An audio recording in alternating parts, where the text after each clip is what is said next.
everyone. I'm Larry Ridley. You're tuned into the NFL on EA Sports. The Patriots would love nothing more than to finish out today's game with a second notch in that win column. It's the Texans going up against the Patriots. So with that, let's get up to Gillette Stadium in Foxborough. Here are Brandon Godden and Charles Davis. All right, Larry, thanks. CA Sports coverage of the NFL brings us to Gillette Stadium in Foxborough, Mass. Today, we're set for a good AFC matchup between the Houston Texans and the New England Patriots. Set to go now in Week 6 of the NFL season, and we are underway on EA Sports. This is fielded at the goal line. And his guys will get the football right at the 20-yard line.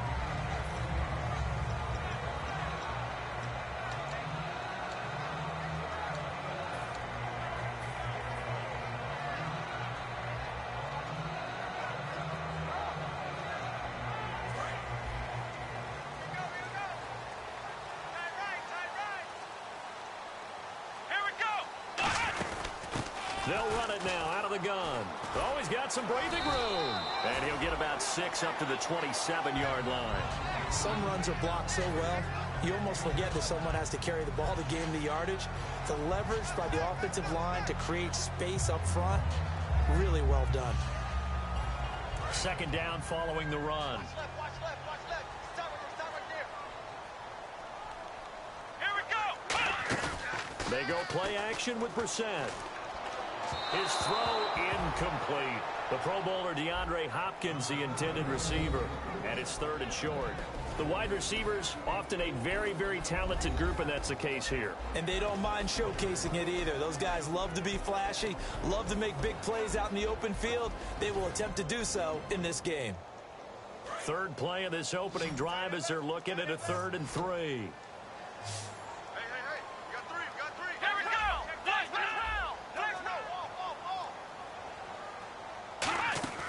Third and short yardage, Brissett.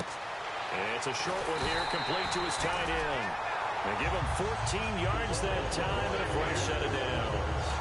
And Brandon, from our time in college football, where receivers weren't running the traditional NFL route tree, one thing they did learn, find open areas, find soft spots, and set up and catch the ball. And I think we just saw that there. Yeah, we saw that indeed, picking up the first. Fresh set of downs here.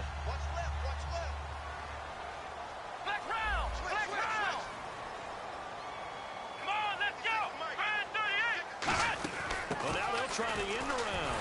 And he is going to lose yardage here. A loss of a full 3 yards, and now it's 2nd down.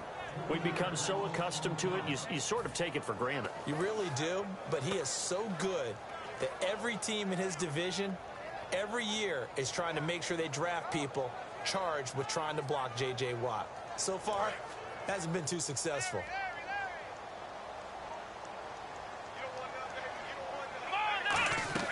A 2nd down throw for Brissett. Looking left side, and it's complete. And he'll be taken down, but not before he gets into enemy territory. We heard them talk before the game about utilizing the intermediate passing game this week. It works for them there. They move the chains. And we saw them work on it in practice as well. And most teams take a period at a time to work on different things. They put a couple of periods of work into the intermediate passing game, and now we know exactly why. They got the look that they were seeking, and they were able to take advantage of it. 5 yards on the carry. Good pickup on 1st down. The defensive crew for the Texans. Here's a look. Kyle Williams never gets the credit he deserves as a defensive tackle, but every offense in the league knows how difficult it is to block him. And they'll go on the ground. And he gets it inside the 35 and just shy of the 30. Give him 10 yards on that one, and that'll earn him a fresh set of downs. We really didn't have any doubt that he was going to be one of the top-rated rookies coming into the league, especially as a runner. And he's given us no reason to change our minds. That's a big-time run, and the production that he showed us in college is translating very well into the National Football League. Into double coverage, and it's intercepted. A great read, and it's picked off. And a short return will be stopped inside the 10 at the 8-yard line. Certainly not how they envisioned ending their opening drive.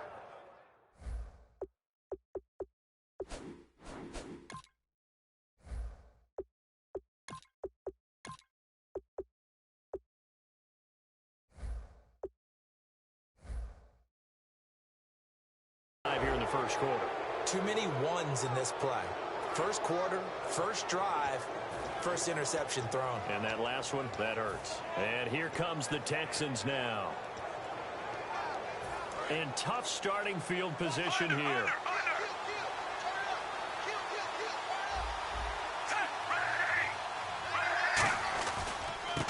And now here's a carry heading left. And he'll take this one up to about the 13. 5 yards is the tally on first down. That brings up 2nd and 5. And if this offense is going to flow today, certainly the running back will be a key piece. Without a doubt, because they asked their runner to not just do that, but to block, to catch, to help set a tone for their offense. And the hook up here with Jalen Strong complete. It's a 10-yard pickup, and it moves the chains. That was a nicely run slant route, and what the receiver's trying to do is make the defender think he's going upfield for a deeper route, and then breaks it off, usually after about 3 to 4 steps, and cuts towards the middle of the field. And now what he's trying to do is use his body to keep the defender away from the football and give the quarterback a really nice target. They'll give it to him right up the gut, and he'll get this one up to the 26. A gain of 3, 2nd down. A quick look here at the Patriot defense. You have to love Jamie Collins. You can use him just about anywhere on the defense. Inside linebacker, outside linebacker, defensive end. He might even play a little bit of safety if you give him the chance. Now Smith. Oh, he's got a man wide open, complete. And they get him down, but not before he takes it across the 40-yard line. Partner, it's a lot of fun watching the NFL now, isn't it? Because when the big fella runs routes, it used to be when we were kids, he'd run about 3 different routes, and that was it. Now he can run anything and catch the balls we just saw there.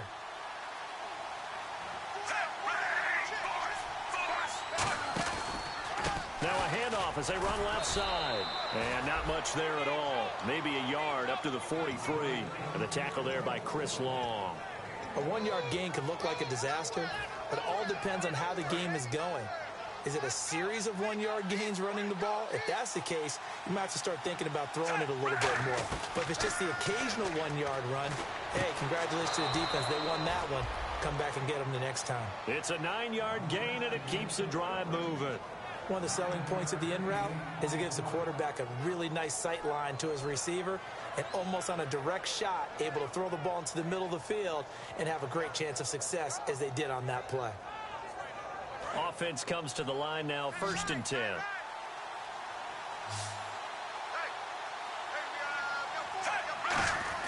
Now a first down throw. It's Smith. And he'll be hit as he releases it, and that'll fall incomplete. The good signal callers will never go back in the huddle and play the blame game because they need those guys to protect him. But on that last one, his offensive line, they lost their leverage very quickly, and that's why they were able to get to him and hit him as he tried to throw the football and force an incompletion. And he comes back with one complete. And he's going to be taken down, but not before reaching the 15-yard line. A very nice pickup of 33 yards.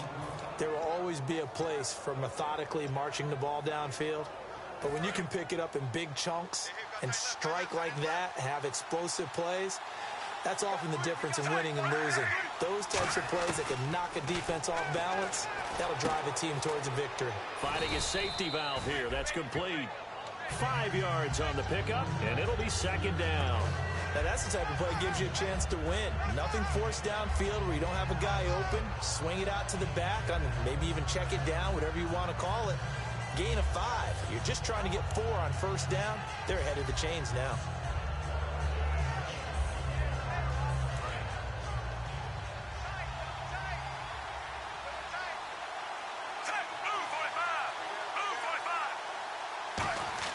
Smith throwing again. And that is incomplete.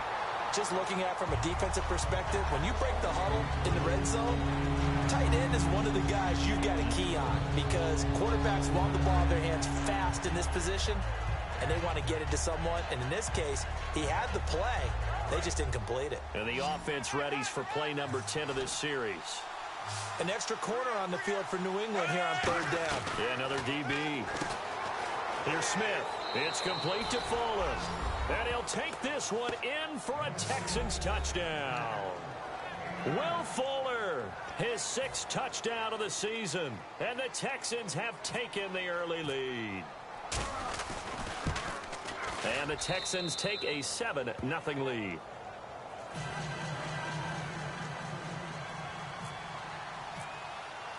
Out is the kickoff unit as they run up and send this one away. This is fielded at the goal line. And he'll take this up past the 20 and down at the 22-yard line. So the Patriots coming out now.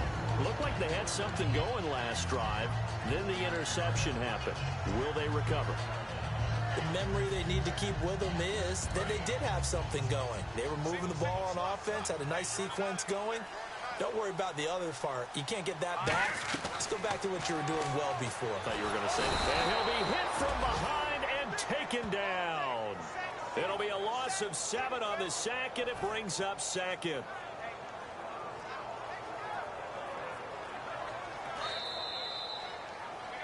Alongside Charles Davis, Brandon Gaudin, it's the Patriots in possession to begin quarter number 2, but they face a 2nd and long to start things out.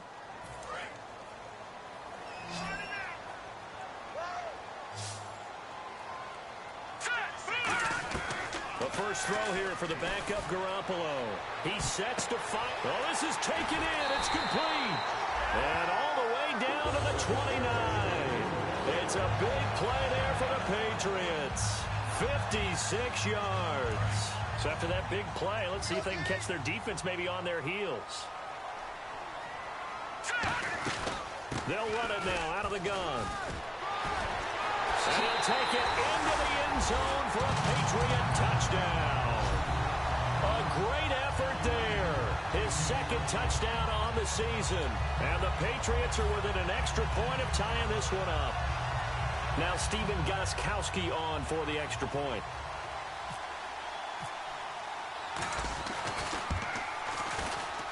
It's good, and we're all tied at 7 apiece.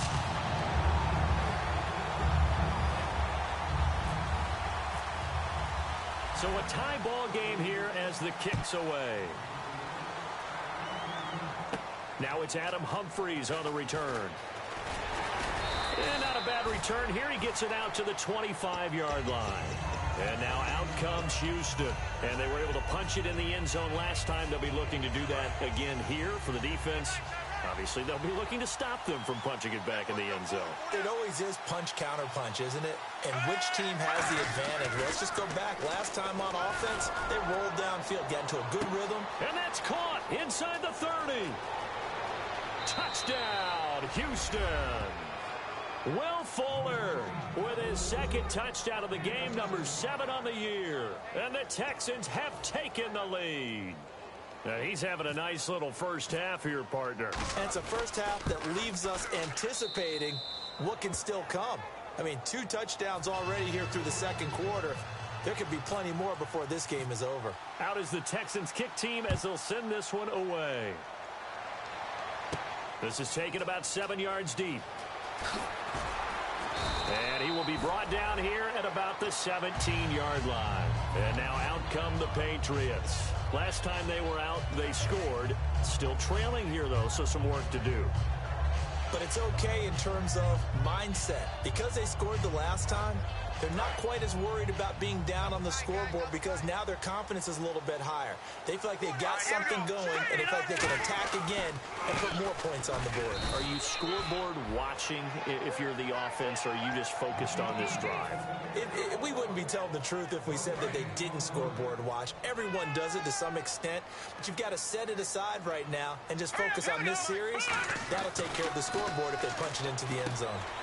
It's a short one here, complete to the tight end. That catch good for 5. It's 3rd down. When you execute a drag or a crossing route really well and give them a chance to let it develop a little bit, you can gain some significant yardage hitting your tight end on that one. 3rd and 5, so they bring in an extra defensive back. Expecting pass. To throw is Garoppolo. Got a man, and he hits him in stride. It's a gain of 11 yards that time, and it produces a new set of downs. Would it be safe to say that as precise as routes are supposed to be run in the NFL, maybe they're not quite as precise in college ball? That's accurate, yeah. And I think we saw a college route in the NFL there. Just find the soft spot, find the dead zone, and find the first down. And that's what he just did. They give him 13 yards there on the play and a fresh set of downs. He's quite an eyeful, isn't he? Big, strong, physical guy. When he came out of school and when I looked at my draft board, I went back through my notes to see how I had him rated. The number 2 back on my board coming out of college. Why? As I mentioned, big, strong, powerful guy, faster than you would think, and has the ability to catch the football out of the backfield, something that we didn't know he truly possessed. We saw that in the offseason workouts. Now he's putting his running ability to good use in the NFL.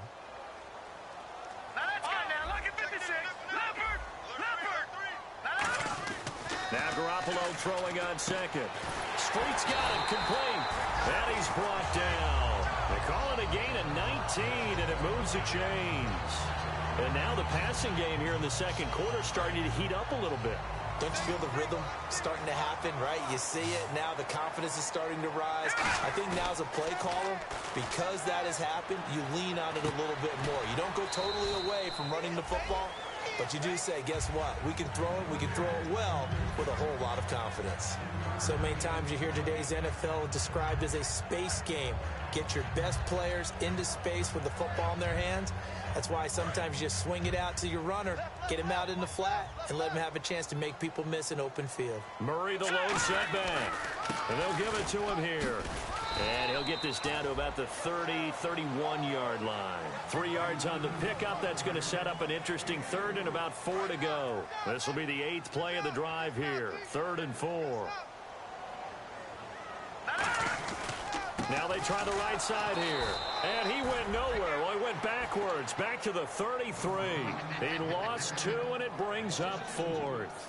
So now on 4th down, on comes Stephen Gostkowski to try and get the Pats 3. From the right hash and call it an even 50 yards. Brandon, that play ended so fast, it's almost as if the quarterback handed it to the runner, and the tackle was there right away for a loss of yardage. A little bit of a lower trajectory there on the deep kick, and it worked. Had to do it because he had to drive it out low because of the length of the kick. Able to do that, got it above the defense, and over the post. And not a bad return here. He gets it out to the 25-yard line. Heading out at...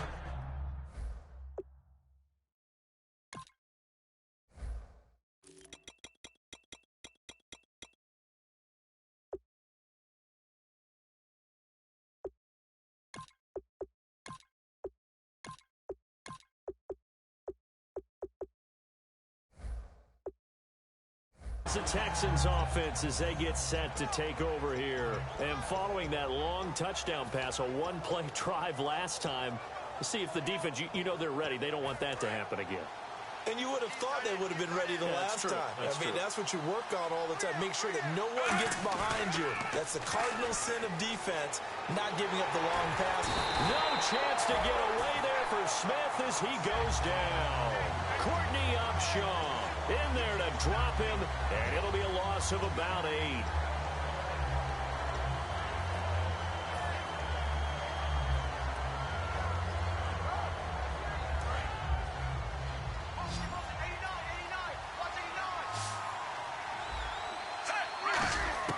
To throw on second down is Smith. Looking middle, and it's incomplete. Will Fuller was the intended target, and that'll make it 3rd down. And that one was knocked away, and I think the defender's going to be a little upset with themselves. They made the play on the football, but that one felt like a forced pass by the quarterback. Thought he had someone open. He really wasn't. Maybe an example of having... And this throw will be intercepted. Picked off by Will Hill. And he's going to get this one to the 23-yard line. And the Patriots gearing up to go now. And fortunate to get points on the board last time. They had to hit a really long field goal to do so. The kickers in today's game are so good and so skilled and hit from distances that we almost start to take them for granted. And we can't do that. That's a long field goal that they got 3 points out of. They've got to feel good about that, and they better make sure they love him up because he's helped them out. And now we'll see if that offense can put 6 on the board here. We'll see. 2 minutes to go here in the first half. Back to Foxborough after this. And on the outside, they're playing press coverage. All right, here we go. 3-19. They go play action here on first down. Dancing to his left. And he's able to get it down to the 2-yard line. Give him 8 on the play, and it'll be 2nd and goal. Now, that was not a bad scramble there on first down. He didn't force it, nor did he throw it away. He was able to take off, and now he made it a very manageable 2nd and short. Hey. All right, here we go. Now a handoff looking right. And he keeps fighting his way into the end zone for a Patriot touchdown. A great play there. His 2nd touchdown of the game, his 3rd on the year. And once again, the Patriots are back out in front. It's good, and they'll take a 17-14 lead.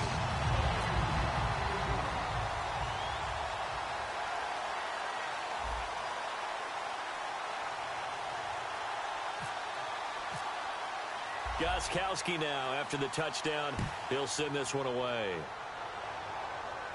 This is fielded at the goal line.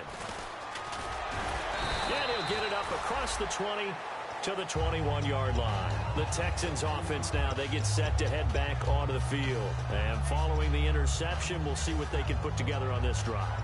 I can hear my old college coach right now. He always used to tell us before every game, the team making the fewest mistakes will win. What they're hoping is that last mistake is their only one of the game. Coaches, that's all they talk about, turnovers, right? Minimizing those and maximizing opportunities. That was a classic example of trying to run with the ball without securing the catch. He was thinking about those rack yards instead of making the catch first and then taking off. On 2nd and 10, Smith to the sideline, and a nice catch there. Made sure the feet were inbounds, and they were. Was that a receiver? Yeah, actually it was. There's a running back who was a receiver on the play. Ike's been spending time in the receiver drills getting his feet down. Well, those guys out of the backfield, they got to be good, agile with their feet. He showed the agility there with a toe tap. No doubt about it. It's like he'd run to ballet school. Got the toes down and stayed in bounds. The Texans send the punter out as he's on to punt for the first time this afternoon.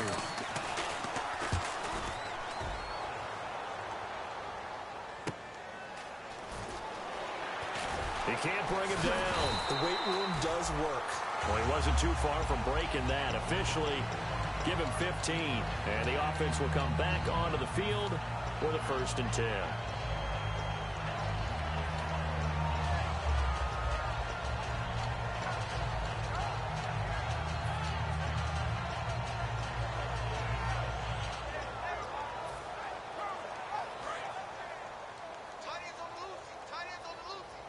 They isolate Hopkins on the left side. Here's Garoppolo on 1st and 10. Oh, it's a screen pass. That's complete. And now off to the races down the right side. And all the way in. Touchdown, New England. A big play there. On his way to a monster game. 3 first-half touchdowns. And the Patriots are able to strike quickly for 6. And oh my goodness, this is nowhere close. Well to the right and no good.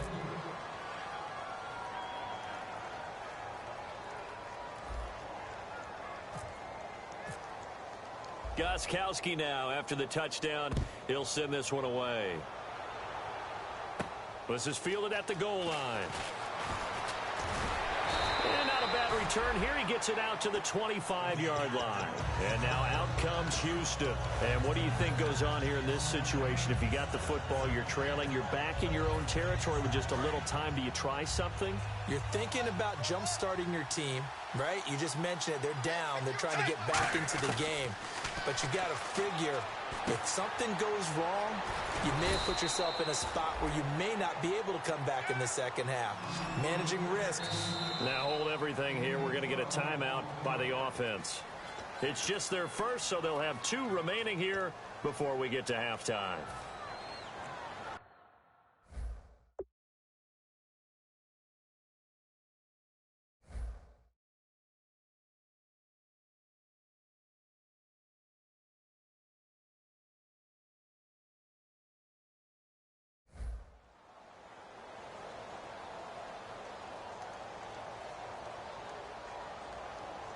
So the offense has it 1st and 10.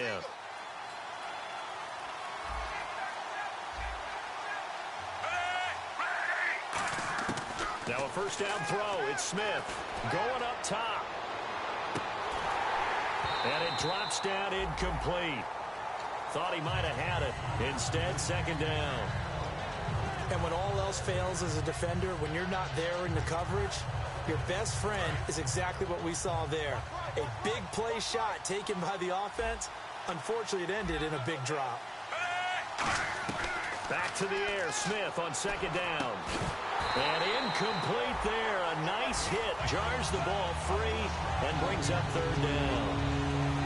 On any passes in the middle of the field, anyone who's going after the football is going to be conscious that it's probably going to be contested and often physically. Sometimes that leads to drops. And the offense looking to pick up the first down after the 2nd down incompletion. So a 3rd and 10, and defensively a dime look. 6 DBs. And he's got Miller. And he's taken down, but not before he gets this into enemy territory across the 40. I know many people like to throw to the tight end, maybe in a little flexed out position because he creates mismatches with his size. But slot receivers do the same thing with their quickness, their speed, and their route running savvy. So after that big gain, let's see what else the offense has up its sleeves. On 1st down, Smith. Throwing for his running back, and he's got him complete. And brought down, but not before they're inside the 25. It's a pickup of 14 there, and it's good enough for a Houston first down. Smith on 1st down. Flushed out right. And he's just going to throw this one out of bounds here. Nowhere to go with it. Incomplete. I hope I don't sound too rah-rah on that one, but that's the exact right throw. Either your receiver gets it or no one gets it. Give him a lot of credit for being really precise with it. Got rid of it. No one got it. And his kick here is good. And that will do it for this first half. So we have reached halftime in what's a 6-point game at the break. As we'll send you down the coast to Orlando, where we check in with our friend Larry Ridley and the EA Sports Halftime Report. Larry? This is taken about 7 yards deep. And he will be brought down here at about the 17-yard line. The Texans offense now, they get set to head back on the field here. They're close game, but they're going to need to do a little bit better probably here in half 2, no? I would agree with that totally. I would guess it in the locker room. They talked about cleaning up some of the errors, but overall, I think they wanted to be positive with them. Guys, we're right there. Just not playing as well as we need to. Let's pick it up, and we still have a chance to win this game. Yeah, they do. We'll see if they can pick it up. And that's a good sign right there as we start the 3rd quarter. Because in the first half, not much space to run the football. And as we go into the half, we often think to ourselves, all right, what's the adjustment? What do they have to do? You know what a lot of the adjustments are? No adjustments. You know the game plan, been working on it all week. Maybe a little tweak here or there, a little bit better blocking, and now you're establishing the running game. 10 yards on the pickup there, and the Texans are going to have a first. Well, coaches always talk about finding balance on offense. I didn't get much more balance than this. Big-time run, big-time pass. A 1-2 combination. Looked pretty good. How about that? Let's see if they can continue to take that kind of a punch, though. The former Indiana Hoosier here, Tevin Coleman. 3 yards on the pickup there, and it'll be 2nd down. Well, I think we know by now that every run is not going to be broken and get all the way to the end zone. But these short ones still have their value. You can still set up your play action and throw the football. You control the clock because you have the ball and they don't. And often the physicality sets the tempo for the game. Here's Smith. And it's a short one here, complete to his tight end. That catch good for 5. It's 3rd down.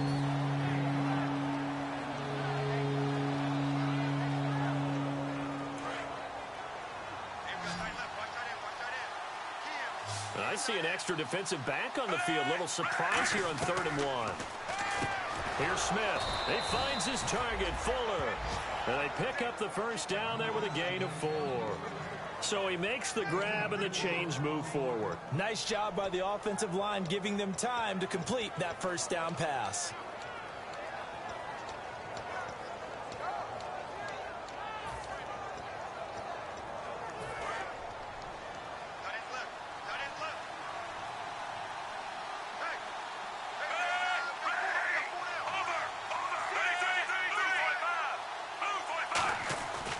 first down. It's Smith looking deep downfield. And they went big on first down. Proves unfruitful.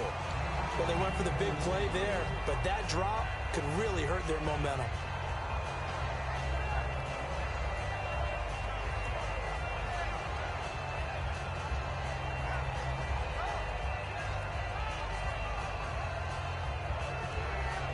And here comes play number 6 on this drive.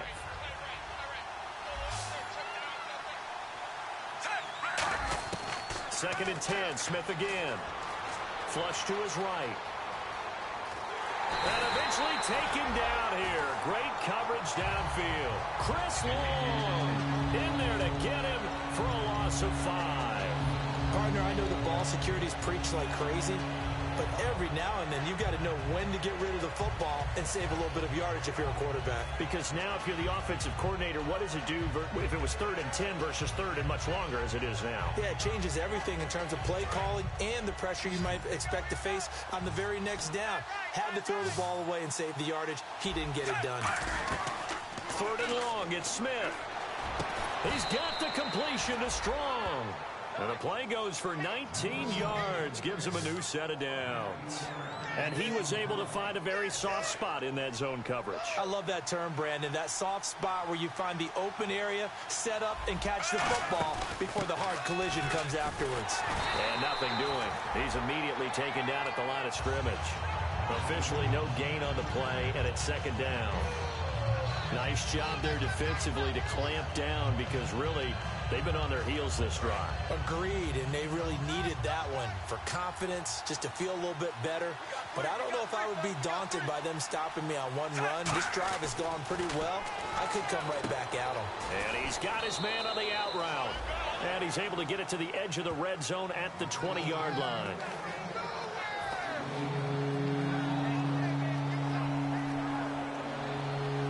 Long drive. The defense just cannot seem to catch a break and get off the field.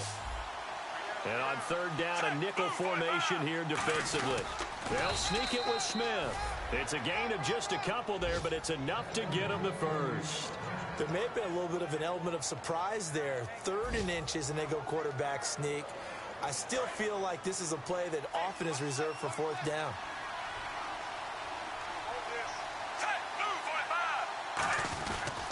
And they'll try the ground game here with the running back. Trying to run inside, but nothing there. It's a loss of a yard there, and now 2nd down. Oftentimes when you're not winning at the point of attack for an offensive line, maybe they're getting out physical, spread things out a little bit, make it more of a one-on-one blocking scheme. Then you don't have to win it physically. You just have to win it by position. That may open things up for your running backs. They'll come out in the pistol. Here's Smith now on 2nd down. Throwing right, and that's complete. And they've got it inside the 10 at the 8. It's a good gain of 11, sets them up 1st and goal.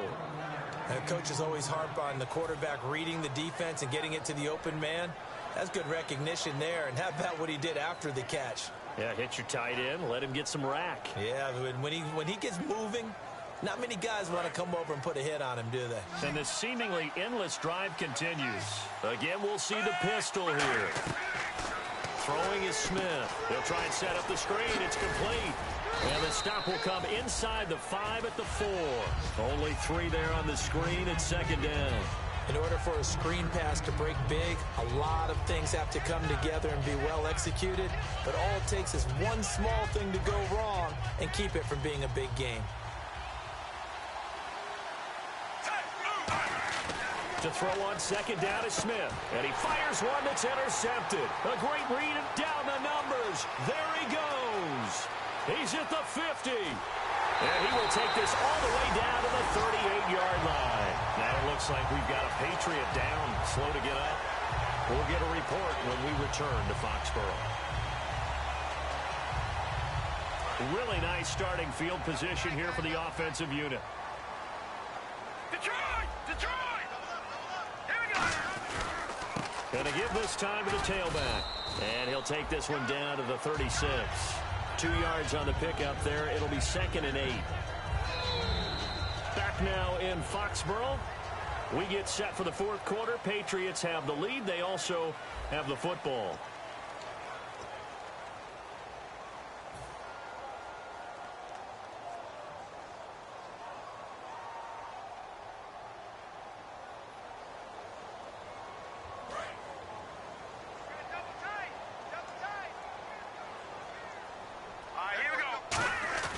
Now a play fake. Garoppolo.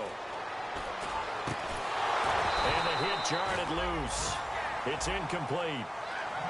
And he's certainly not a guy that drops that football very often. Indeed, because that's a bit of a surprise. I know he's in the middle of some traffic and people, bodies all around him, but he usually has the focus to haul that one in. So third down, they need to get to the 28 for a first.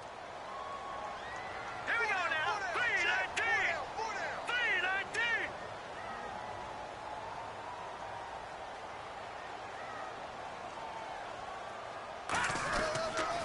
Now they'll run it on the toss. And a short gain down to about the 33. 3 yards won't be enough here as that'll bring up fourth down. So on fourth down, out trots the kicker in a big spot here. This to make it a 2-score game.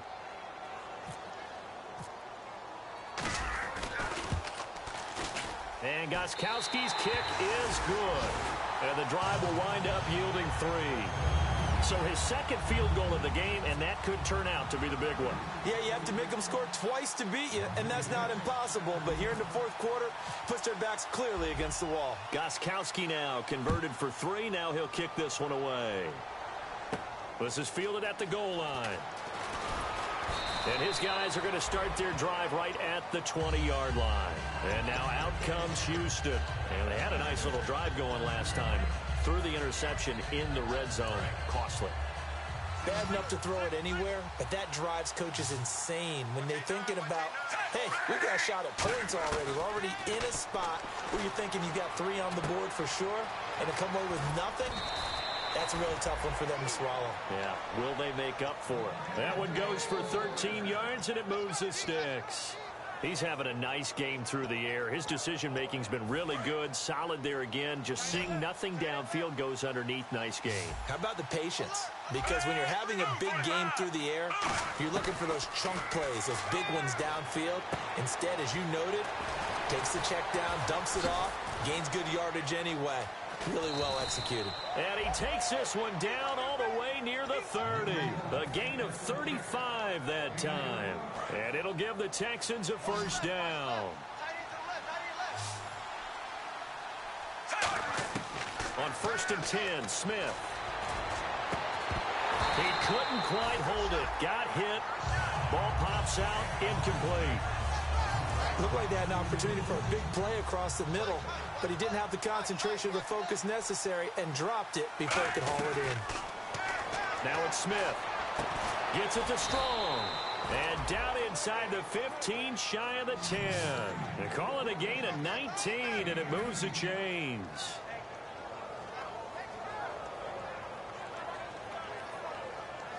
And the next snap coming inside the red zone here.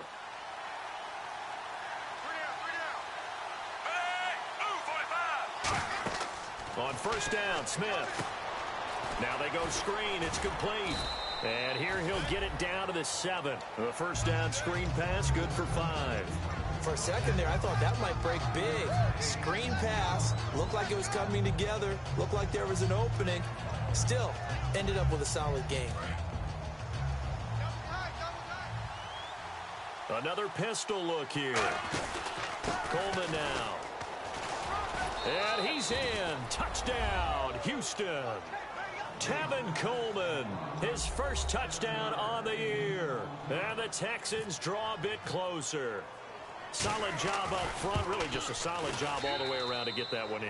Yeah, that was well executed, wasn't it? Well blocked, well run. End result, 6 points. Touchdown. Out is the Texans kick team as they'll send this one away. This is taken about 7 yards deep. And no thought to bring this one out. He'll just go down to a knee, and they'll take over at the 25. Now the Patriots offense, they work their way back out onto the field. And they split the uprights last time for 3. They've got the lead. They're not going to play this conservative. They're not hoping for another field goal. They're hoping for a touchdown. I'm with you on that one. I like where your head is. I like the way you're thinking because you're exactly right. Trying to sit on a lead and play that way, that doesn't work too well for most teams. Run your offense. Run what you do best. Exactly. Put it all the way down and try and increase your lead in a big way. And the best way to do it, touchdowns.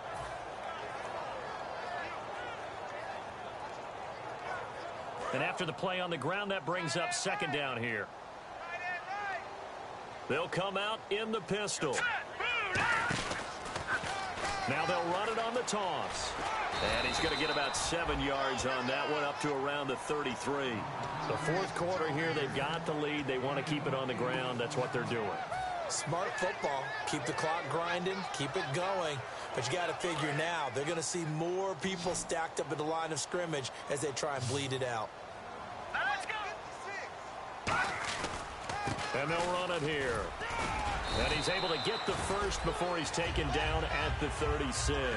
3 yards there, good enough to keep the drive moving. I don't know about you, but that almost felt like old-time football there. 3rd and 2 is not necessarily just a running down anymore. A lot of times they want to throw the ball. They went back to the roots and powered forward and got the first down.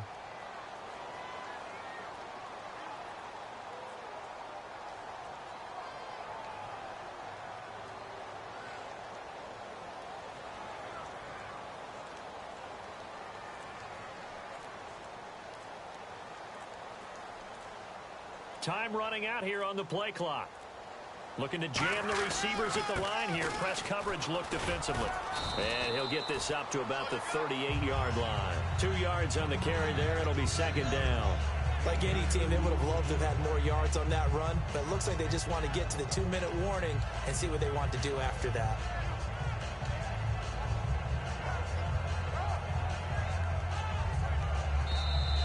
Time for a break. We're back to see what happens after this.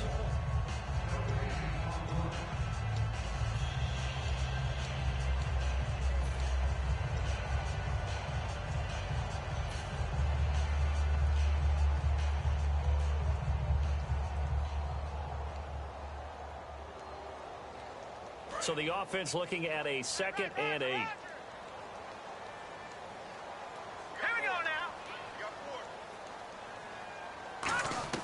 Now they'll throw with Garoppolo.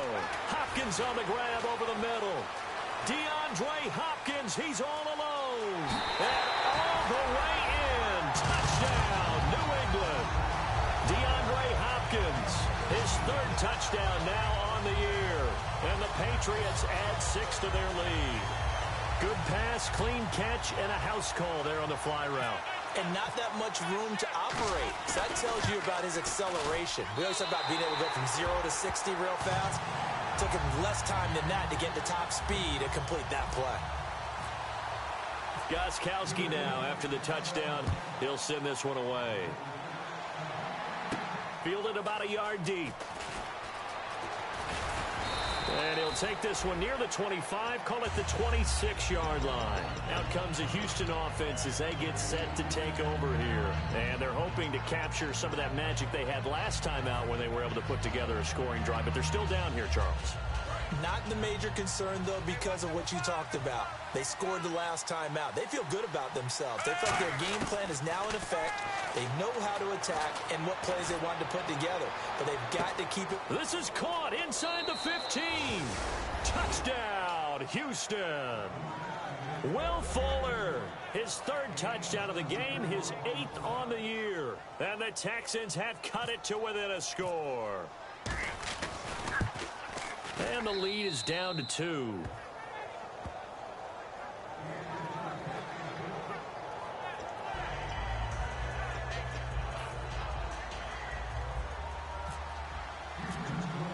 So the lead shaved to 2 now as the kickoff is away. This is taken about 7 yards deep. And no thought to bring this one out. He'll just go down to a knee, and he'll take over at the 25. Out comes the New England offense to see what they can do this time. They have the football. They're looking good, but the lead is just 2. So any mistake in a field goal can beat you. They got to be careful. And that's where it gets difficult because you don't want that to leak into your thinking.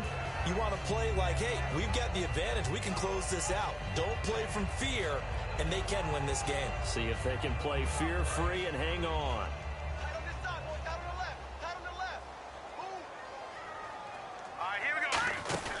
They'll run it now out of the gun. And they're able to get this one across the 35. And now the Texans are going to stop it as they signal for a timeout.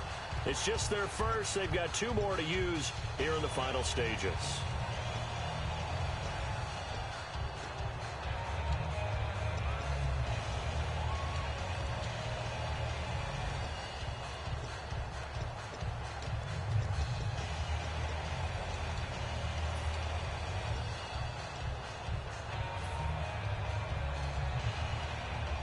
So the run gets them the first, and now they operate with a fresh set of downs. We got three, fellas, we got three. Here we go now. No. Check, Patriot. And they'll go ground game here with a tailback. Looking for an opening, not much there. He'll get it to the 39. Give him 3 on first down. It'll set up a 2nd and 7. Partner, we know today's NFL is really built around the guy throwing the football. But these short runs, they still pay dividends because they can take their toll on a defense, and they can add up as the game goes along. You control the clock, you control the ball, and that way you often control the game.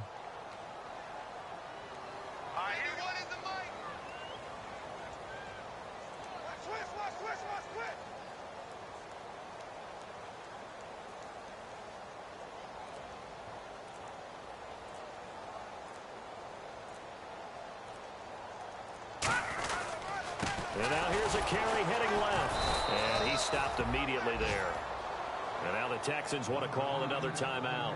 That'll be their 2nd, so one more chance to stop the clock here. And we'll be back.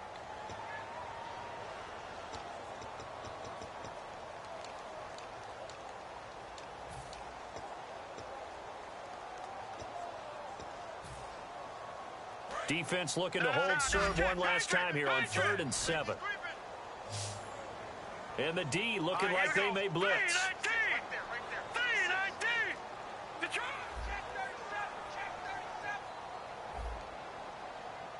No. Check. Patriot. Leopard. Garoppolo to throw. He's going to flip one out here to his running back. And he gets it down to the 48, enough for the first. 12 yards there as they move the chains. And this defense, they needed that one more stop to have any chance, but that completion, that's likely going to seal their fate. And you could hear it in your voice, that one more stop. I feel their pain. Oh, it was so important. They just didn't get it done. Wow, what a way to finish this one off. Hurry up, here we go. Green 39. Green 39.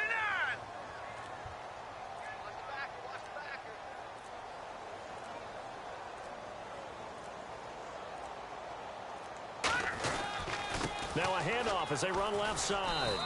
Credit him with a 1-yard gain there to make it 2nd and 9. Well, I know at points in this when you wanted to close your eyes because of all the points that were being put on the scoreboard. You're a defensive guy, but it was a fun little track meet, wasn't it? It was, and you know the people really enjoyed this game? They're the ones that like going to batting practice at the Major League Baseball parks, right? Seeing the 14-11 game, that sort of deal. That's right up their alley with what we saw in this one. So for New England, it's a much-needed victory as it gets them back to 2-4 on the year. And they will hit the road next week to take on the Indianapolis Colts. Meanwhile, for Houston, the loss will move them back to 3-2 on the year. And they'll have a tough one at home next week against the Denver Broncos.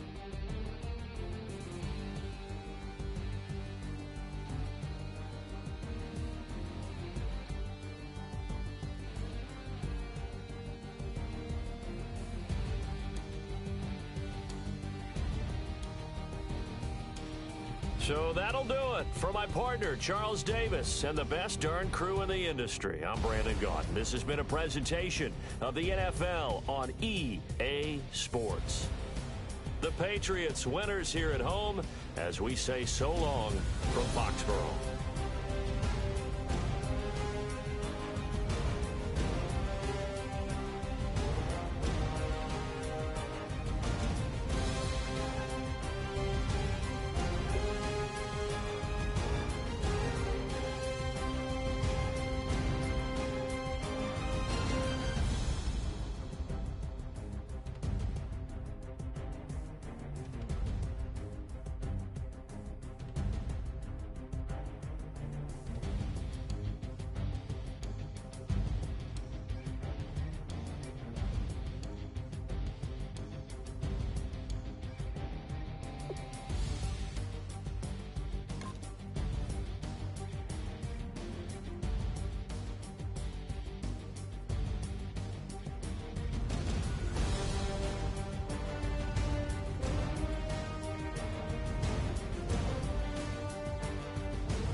everybody. I'm Larry Ridley, and this is Madden 17 on EA Sports. This is a team that comes into the game wishing there was more on the line, but the reality is they're just playing out the string at this point. Still, despite their disappointing season, you can be sure they'll be giving it their all here. It's the Saints going up against the Patriots. Set for the call of this Week 15 matchup, here are Brandon Gaudin and Charles Davis. Larry, we are about an hour's drive southwest of downtown Boston in the area known as Patriot Place, Gillette Stadium, here in Foxborough. Today, we reach Week 15, and we've got a good matchup in store between the New Orleans Saints and the New England Patriots. Now, Dion Lewis to return. And he'll take this across the 25, couple extra yards up to the 27-yard line.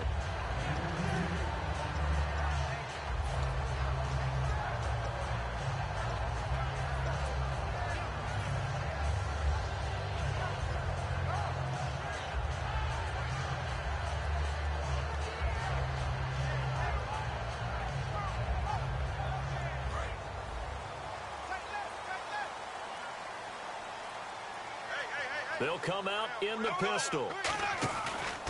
Here's the first carry for Ezekiel Elliott. And nothing doing on his first run. Back to the line of scrimmage, and that's it. That's going to go as a loss of a yard, and it'll be second down. But when it comes to the running game, the New England Patriots, they're one of the few teams in the NFL that I don't think care much about balancing things out. Last year, to your point, 5th in passing yardage, number 30 in the run game. What they want to do each and every week is make a game plan based on their opponent, not so much their own personnel, and they try to attack that way. Second down, Bradford. Hauled in by Wheaton over the middle. The reception good for 7. It's third down. And that's the kind of pass that adds up over time, Brandon. You may not have picked up a first down there, but if you keep chipping away at it, eventually big plays may result.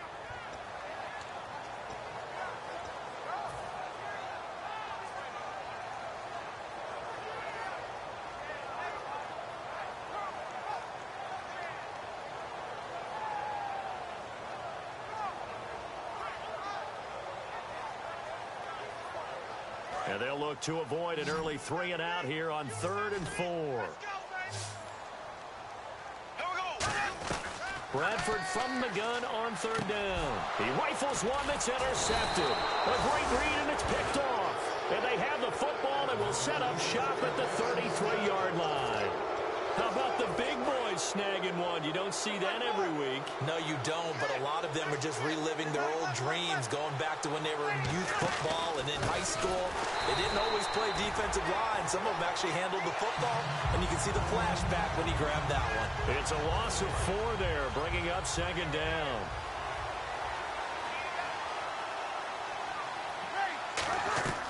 On second down, here's Breeze. Being chased out left.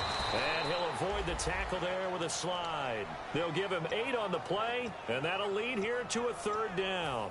Partner, he was going through his progressions. Not there, not there. After about the 3rd one, he decided he better pull it down and run for it. And he slides down and avoids the hit for good measure. Now Breeze on 3rd down. Trying to get it to Willie Snead there. And it's 4th down. Let's go ahead and try and get into the body and the mind of the linebackers. Yeah, I know they're bigger and stronger than I ever was, but in this situation, they understood what was going on as much as the offensive guys. Because the offensive guys are always taught, find the first down sticks and make the play. Well, on defense, what do you want to do? Guard the first down line. Make sure they don't get there and tackle them in front. They were able to drop in their zone coverage, figure out where the first down line was, and end up making the play, swatting it away so they couldn't get the completion.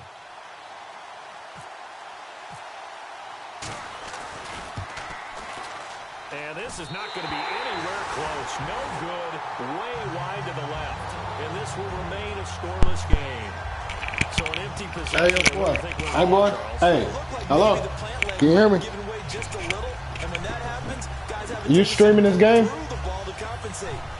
I'm just making sure so you don't get suspended and no shit like that, man. You know that nigga Ed Pittman like dick in his butt, man. He likes shit to argue about.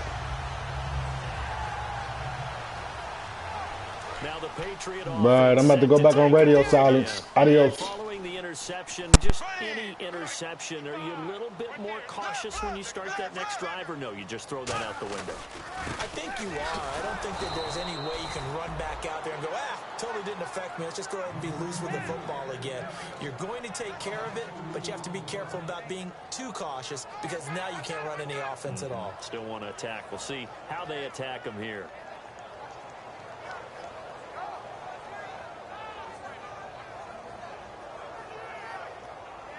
And they're behind the sticks here a bit now, dealing with a 2nd and 12. Here we go now. Off the play fake. Bradford trying to get it to Wheaton, and it's intercepted. Picked off by the safety, Kenny Vaccaro. And they'll set up shop in enemy territory at the 45-yard line. Back out onto the field now comes the New Orleans offense. And they were in field goal range last time out, but couldn't connect. And it's early in the game, so I don't think that the confidence just goes entirely out of, And he's going to be sacked. They sack him back right at the midfield stripe. Willie Young in there to drop him, and his great season continues now on the year.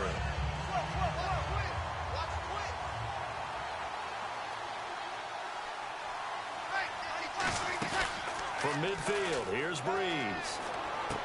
Catch here, left side, Thomas. They get 11 back on that one. It leads to 3rd down. So on that play, defense was in the zone. They ran a crossing route offensively, but the defense there, you got to be good with communication, don't you? You stay in bounds, though. He did not. Ruled incomplete.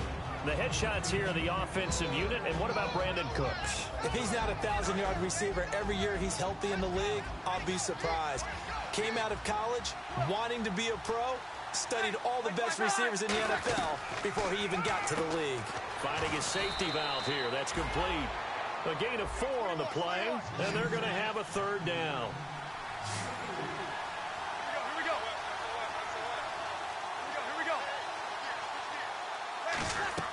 Again, it's Breeze. It's complete to Flainer. And he picks up the 1st down yardage as he takes it down to the 16.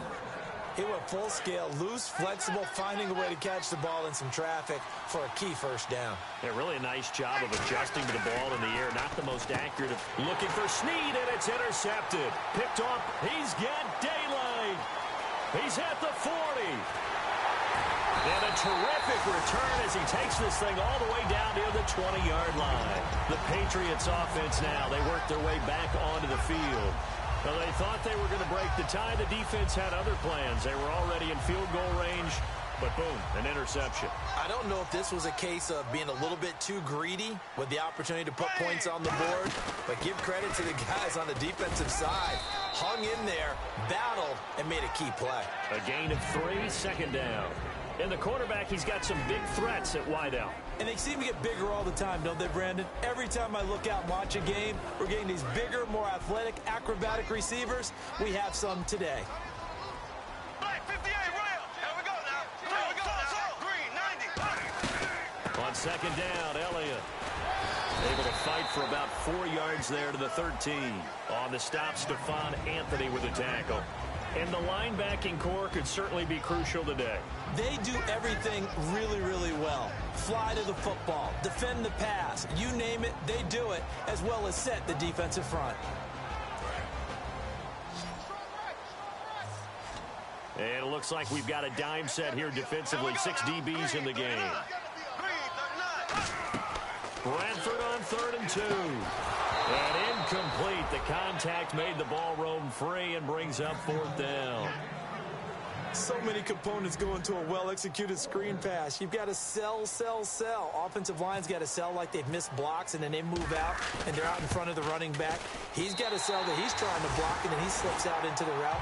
The quarterback has to sell that maybe he's trying to throw it downfield. Instead, he slips it off to the running back, and when you get one set perfectly, you have to catch the ball, and that didn't happen on that play. And this will not be returnable. It's out of the back of the end zone for a touchback. Out onto the field comes New Orleans. And the interception thrown in the red zone last time. We'll see if they can rebound.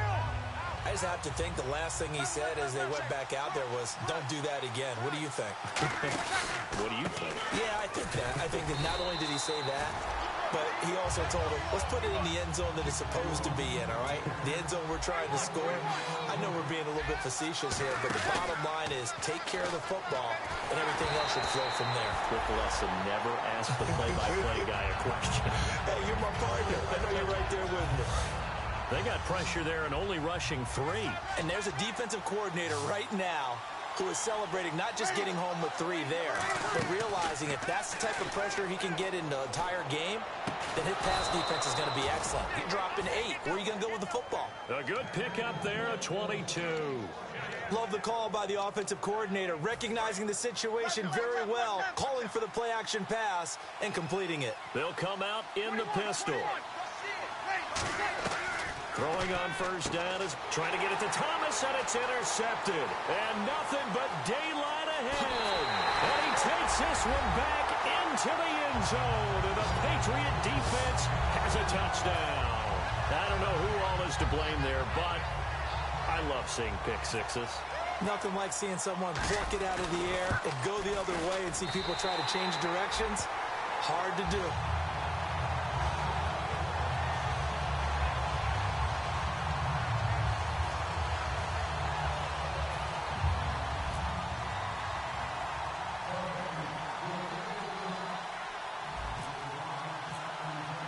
So they throw the pick six. They'll get another shot at it now as this one's in the air.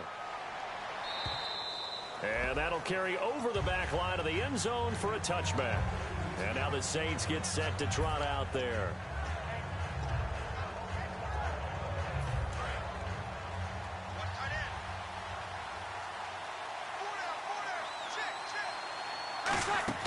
On 1st and 10, here's Breeze. Now they set up the screen. That's complete. Only 3 there on the screen. It's 2nd down. So many things have to come together just right for a screen pass to break for big yardage. The blocking, the timing of the pass to the runner, everything has to fit together just right. But on that play, the defense was able to disrupt things and hold it to a short gain. It's an 8-yard pickup and leads to a new set of downs. That was a nice completion on an out route, and those types of plays are the result of arm strength by the quarterback and timing by the receiver. Here's a carry now for Daniel Lasco. Just a yard on the pickup there, and it'll bring up a 2nd and 9. It's really simple to say that they know their identity, that they are a passing team. But one of the reasons that they're so successful, they know how to mix in the run and make sure that they keep the defense off balance and not able to just simply say, let's go get the quarterback and disrupt things. And ready now for 2nd and 9.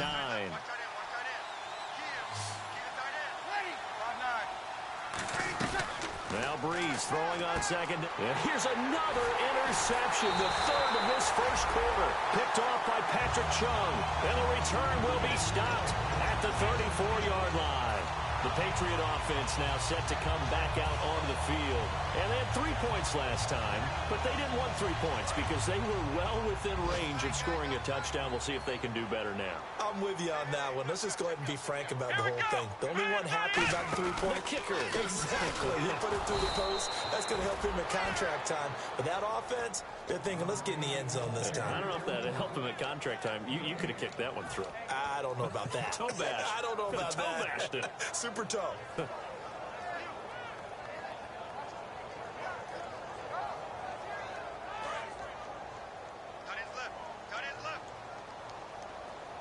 Again, we'll see the pistol here. They go to Elliott again. And he's got room. They get 9 yards back on the run there, and they're left with a much more makeable 3rd and 2. I know the toss play begins with the guy taking the snap and turning around and tossing it to the runner. But where the real intrigue is, can they seal the edge? Whether it's an offensive tackle or a tight end in the direction they want to run the football. If they do that, that's the result that you get, that type of a gain. If they don't, oftentimes it's not a very successful play. Well, in that play, the expression, don't blink, you might miss something, certainly applied. That was fast. Defense diagnosed the play, and it was over in a heartbeat. And the 11-year veteran bangs it through, and that'll push the lead up to 13-0. So after the pick, they can't capitalize for 6, but they do get 3. And I know in this situation, most of us wanted to focus on the offense. You know what side of the ball I played on. Let's give that defense a lot of credit. taking it over in a sudden change situation and shutting them down. This one fielded at the 5. And he'll take it a yard or so past the 20, call it the 21-yard line. Now the Saints offense, they get ready to go back to work here.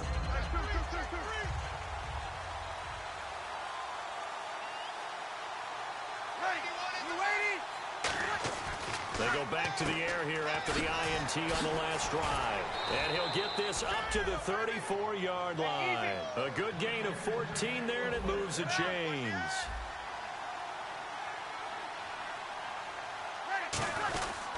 They'll give it to him right up the gut. Able to get away. That's why you keep the legs churning. Give him a couple on the carry there. 2nd and 8. Well, so many times we look at a short run and we praise the offense for trying to set the tempo and establish things. But the defensive guys, hey, they just won the battle there. It wasn't a big run given up. They don't always have to absorb the body blows. Sometimes they dish them out themselves. Breeze to throw on 2nd down. It's caught left side by Cooks.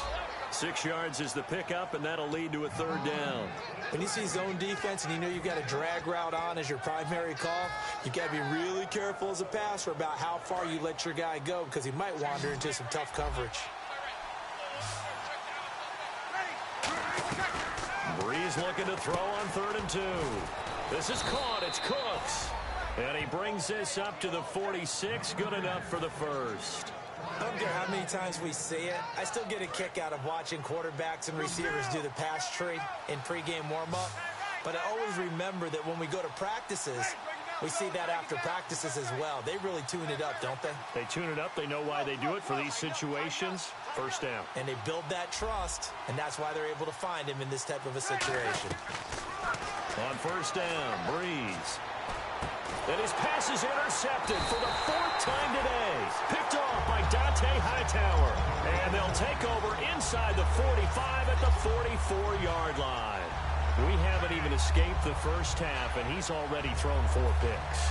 And Brandon, back in the good old days, probably back before you were born, if your starter threw 4 in the first half, he might throw 8 no fly zone because they weren't going to pull him out. But nowadays, the patience level isn't quite there. He's going to have to make some real adjustments, or the backup may see some time. Give him 9 there on the 1st down completion. Looked like the screen pass was taken away there, but what a nice job improvising, finding other options, and completing the pass anyway. Completed pass play. Now let's see if they go back to the air or to the ground. Looks like the defense in press coverage here. They'll run it now out of the gun. And that play went nowhere. Losing yardage. It'll be back at the 36. It's a loss of 2, now 3rd down.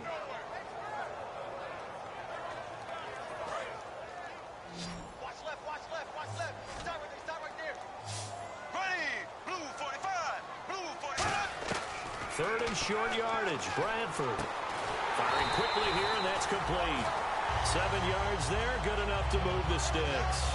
But give the defensive guys a little bit of credit. They didn't let the deep ball beat them on that play, did they? No, the drag, that guy can be your safety valve. We saw it right there. Yeah, and they picked up a 1st down for them, too. 1st down and 10 now for the offensive group. Here we go. Green, 90. They'll run it now out of the gun. And he's brought down. They pick up 12 on the play there, and they move the chains. Absolutely love the run right there. This guy's known for his quickness, but also for his speed. He's able to get to the 2nd level almost before you blink if you give him any type of blocking. Always talk about slot receivers, and they're usually known as quicker than fast. In this case, we've got a guy who's quick and fast, and he used it to great advantage.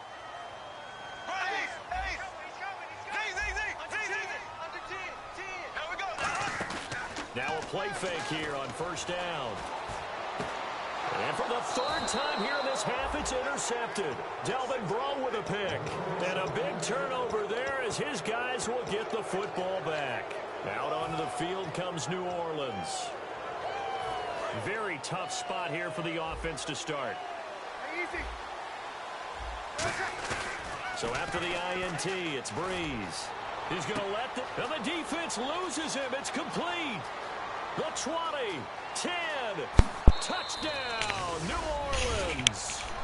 Brandon Cooks. Madden let you get that bullshit because I was trying to switch players. That's only why he let you get that shit off. Because I was trying to get that fucking safety. I wanted that fucking safety. It's alright. No fly zone. No fly zone. No fly zone. No fly zone. No fly zone. This is a no-fly zone. It's not going to happen. And they will not get a chance to return this one as it's through the end zone for a touchback. So the Patriots coming out now. And with 3 interceptions thrown already, we'll see they what, girl? The ground game here. They may have to change things offensively. Kill it. Try and settle things down, not just for the guys. No, you do it. But for the rest of the offensive unit, because their confidence has to be shaken a little bit. And you just wonder, is the backup going to start to warm up a little bit over on the sideline? He's going to go for a big play downfield. What the fuck? Why you? Come on, bro. Fucking jump. Fucking jump. Why you not jumping, bro? To the 43-yard line. The Saints offense now, they get ready to head back onto the field. And last time the formula was pretty simple. One play drive. All you gotta do is fucking jump. You just want to do that again, right? And that's exactly how you want to draw things up. Whether it's on your grease board, right, in your playbook, one play drive is exactly what you want on offense. What they have to be careful of is not having a letdown. It was fairly easy last time. They can't expect that going forward. Number 2 ranked defense, man. 3 yards on the pickup there, and it'll be second. Number 2 ranked defense. Let's talk about defense in terms of levels. First level defensive line, second level linebackers, third level defensive backs. On that run, that was what we call a first level run, and it was stopped by a second level player. Now Breeze. Give me that. He's going to air one out, and he's unable to grab it. Thought he might have had position, couldn't hold on. Third down. 7 yards remaining here on third down.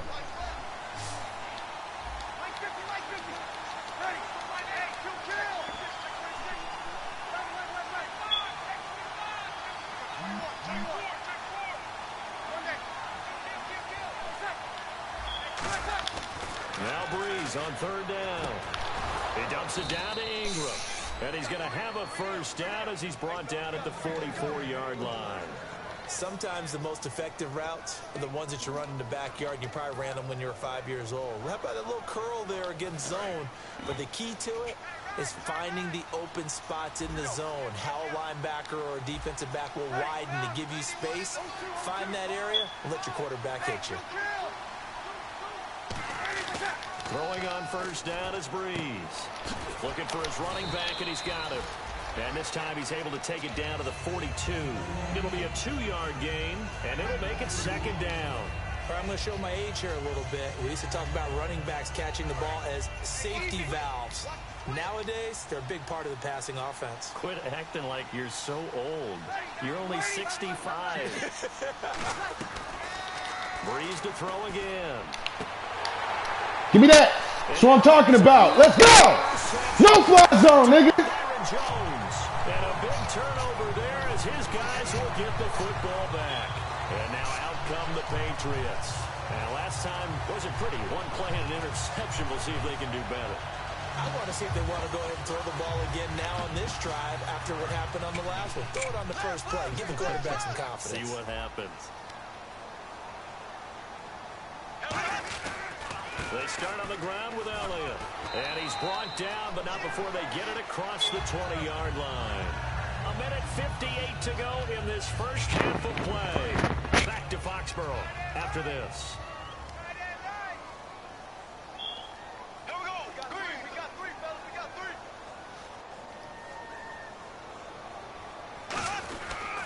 They keep on the ground with Elliott. And some room to maneuver. Let's go, Zeke. Get off my boy. Let's go. But he makes it all the way to the 6. And I don't want to harp harp on it, but this defense among the bottom in the league against the run, and they show it right there. And it doesn't matter when you get prepared for this defense, whether you're good running the ball or not. That's your plan. Run the ball against them. That's their weakness. And by the way, I think you harped on it. I did. My bad. Now Elliott. And he will push his way. And now the Saints are going to take a timeout on defense. It's just their first, so they'll have 2 remaining here. Year 2, man. Year 2.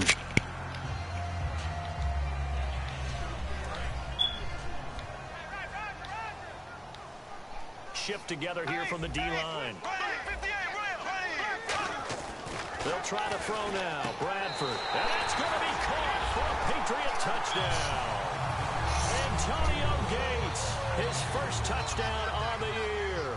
And the Patriots add on to their lead. And he's a reliable target. He's more than that, though. Hey, look, I'm not going to say he's the best tight end in the league, but he's solid.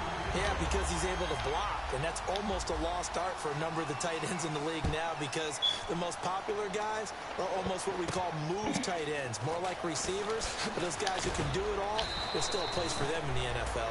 And he'll take it past the 25 and up to the 28-yard line. Out onto the field comes New Orleans.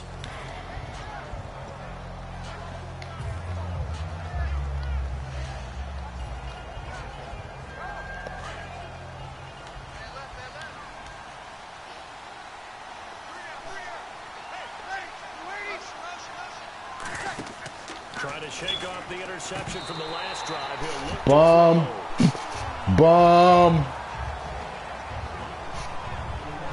And he would have been gone. He would have been gone.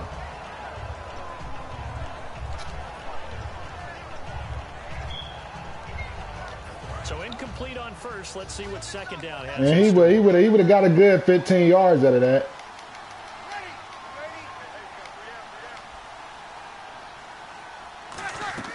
Breeze again here on 2nd and 10.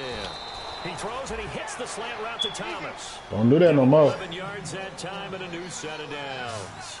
And the former first pick in the 2nd round of the 2001 draft doing his thing.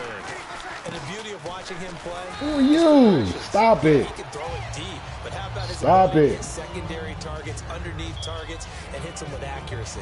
Not a run that you're going to write home about, but still a good first down run. That's what an offense calls staying on schedule. 3 to 4 yards on first down, you're set up very well for the rest of the drive. Now Breeze. Give me that. And my goodness, another interception. Let's go. Let's go.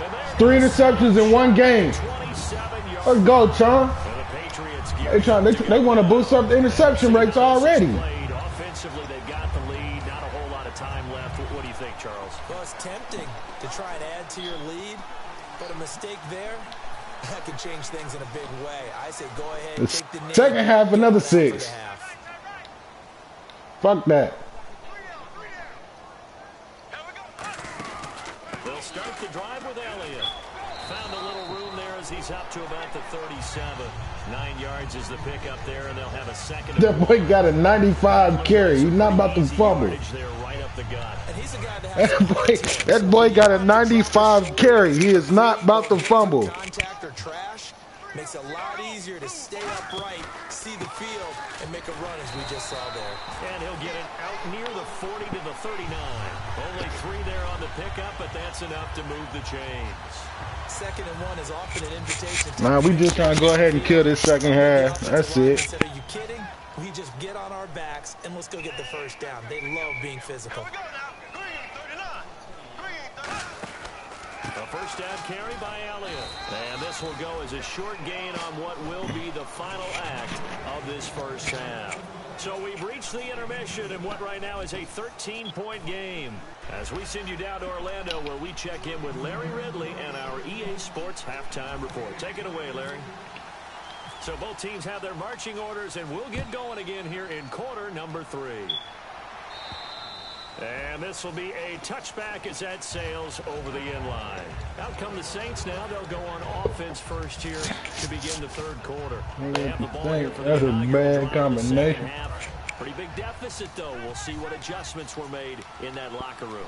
And I never want to make something more important than it actually is, right? I don't want to create more hype than what is there. Not going nowhere, buddy. This is a Stop really it. important drive. And we often talk about teams scripting plays to start a game. A lot of them script to start the second half, too.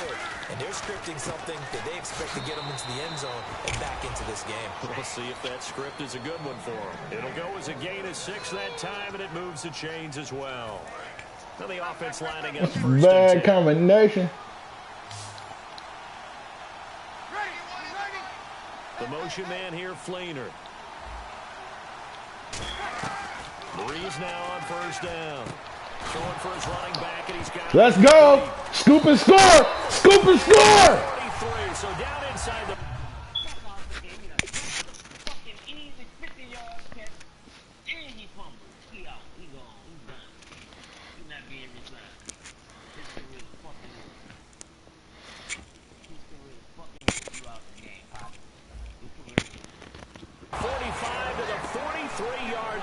where they'll take over.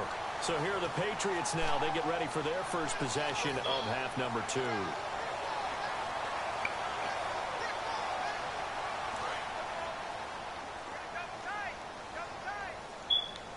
One man in the backfield, Elliott. He'll get the football here. And some room to roam now. Ezekiel Elliott gonna take it the distance. And all the way in. Touchdown, New England. Ezekiel Elliott with a lucky number 13 touchdowns now on the year. And the forced fumble defensively leads to 6 points for the Patriots.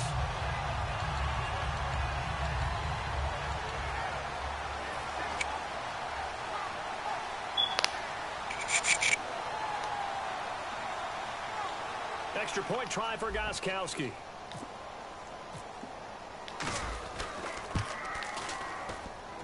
I knew it. God damn. Oh, he misses the extra point. I hate to kick me down here so fucking stupid.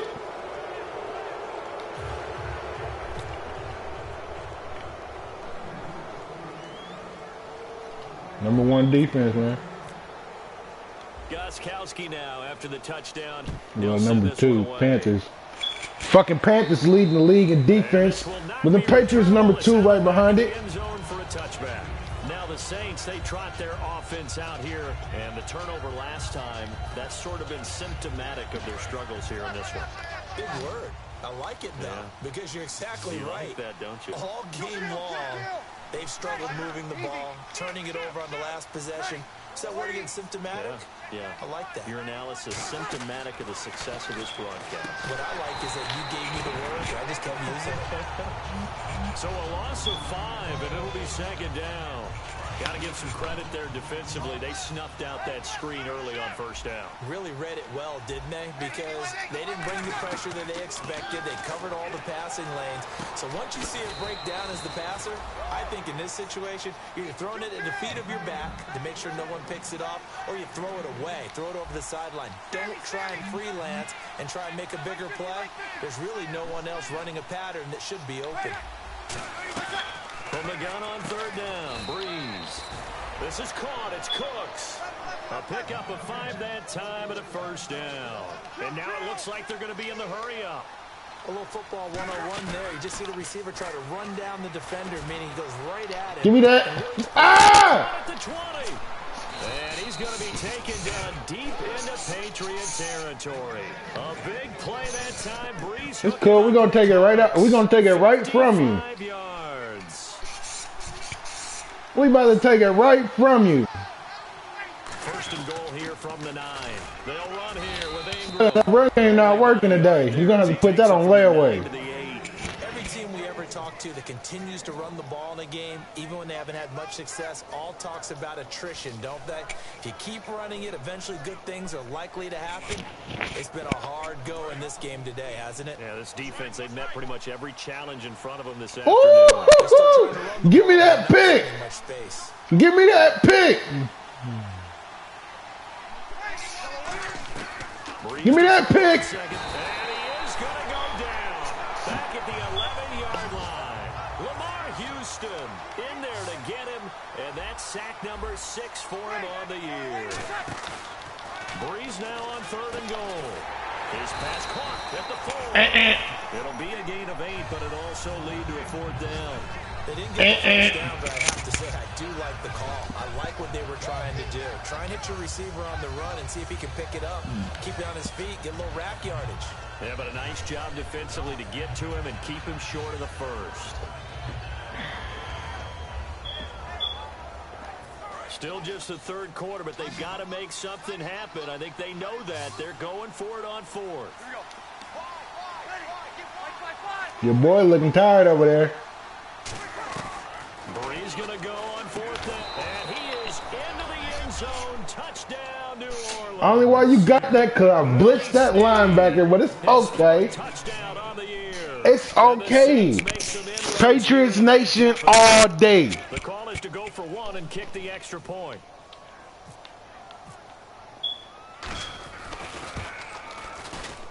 And they're able to cut the deficit to 12.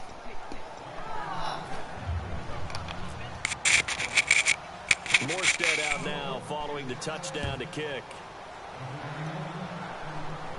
Danny Amendola on the return.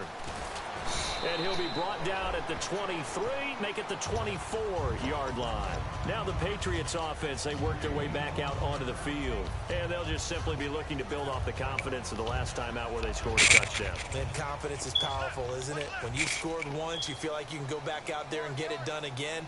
Doesn't matter what the defense throws at them. They feel like they're in a groove right now, and they want to get out there and show it. Yeah, hoping to stay in that groove. Come on, Elderman, you had it. Looking for Julian Edelman that time. And that'll bring up 2nd down. On every offensive coordinator, every play call. Elderman would have been gone. 6 plays per game that they call shot plays or big plays, and you don't get many opportunities to dial them up, and they just did. And I wasn't even trying to hit Elderman. That's the fucked up thing about it. That's going to hurt. A 2nd down throw for Bradford. They'll set up the screen to Elliott. And he'll be taken down, but not before he gets into enemy territory. A really good pickup of 28 yards. And that was a beautifully executed screen pass. They let the rushers get upfield and get the escorts in front, meaning the offensive linemen, other blockers out in front, completed the pass beautifully. So now you've got all that open space with big guys leading the way. A nice run there, 9 yards, and it'll be 2nd down. And once again, leverage wins. The offensive line, lower than the defensive front. They moved them and found some good space for the guy carrying the ball.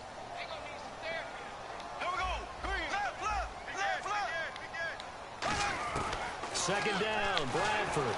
And the pressure gets to Bradford, and down he goes. They'll wind up losing a full 9 yards here on the sack. Now it's 3rd down.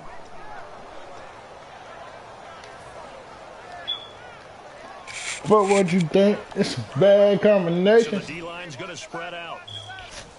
They'll put 2 receivers left, 2 to the right. On 3rd down, Bradford. He's going to sling this deep downfield. And they almost had another one. They are all over the football in this game. Nearly another pick. Now 4th down.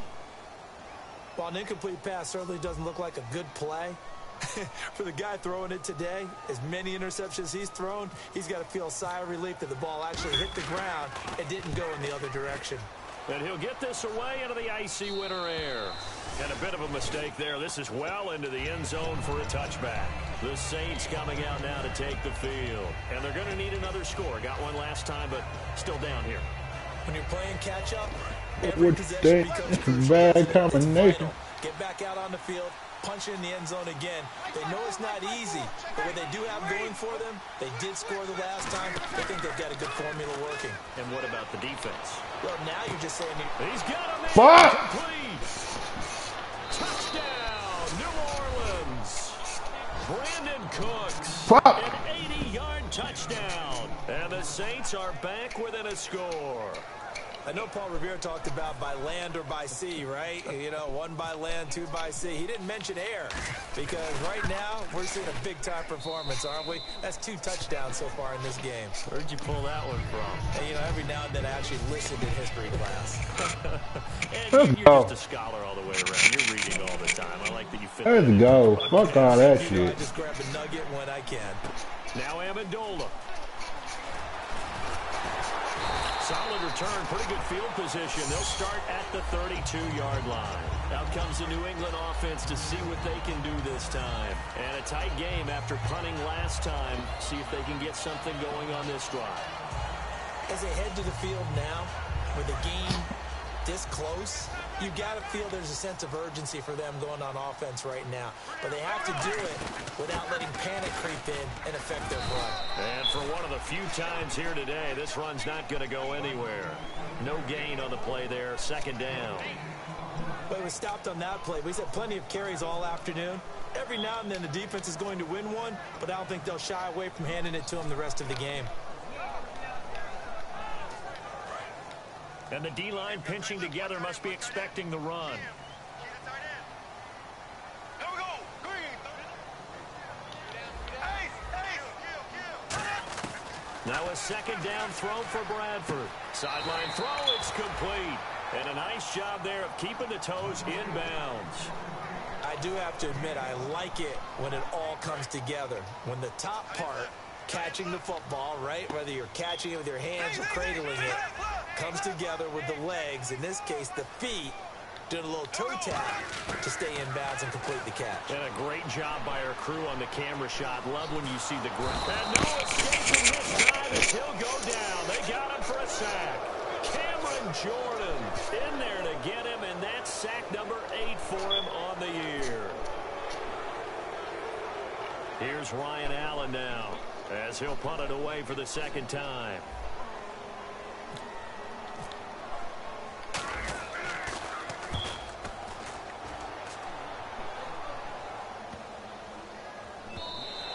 And this one hits at the 1, continues on into the end zone for a touchback.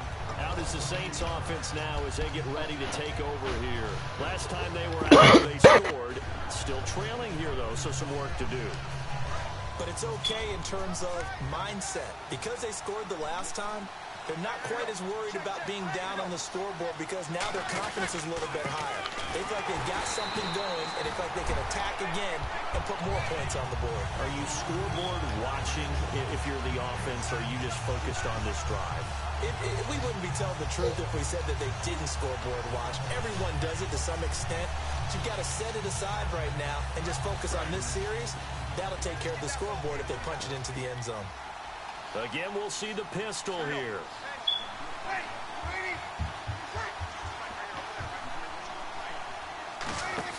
The play fake to Ingram. Now it's Breeze.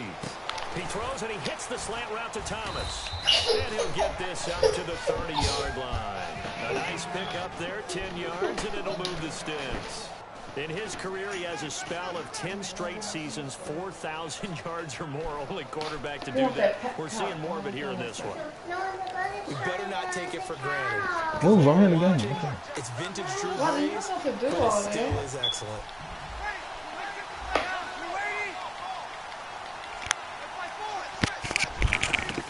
Throwing on 1st down is Breeze. It's caught left side by Cooks. Now here on EA Sports, it's the Saints who hold the football, but they're trailing as we begin the 4th quarter of play. Stop doing that, okay? I mean, you hit somebody and you hurt somebody, damn well. Possible run anticipation here as the D-line sandwiches together.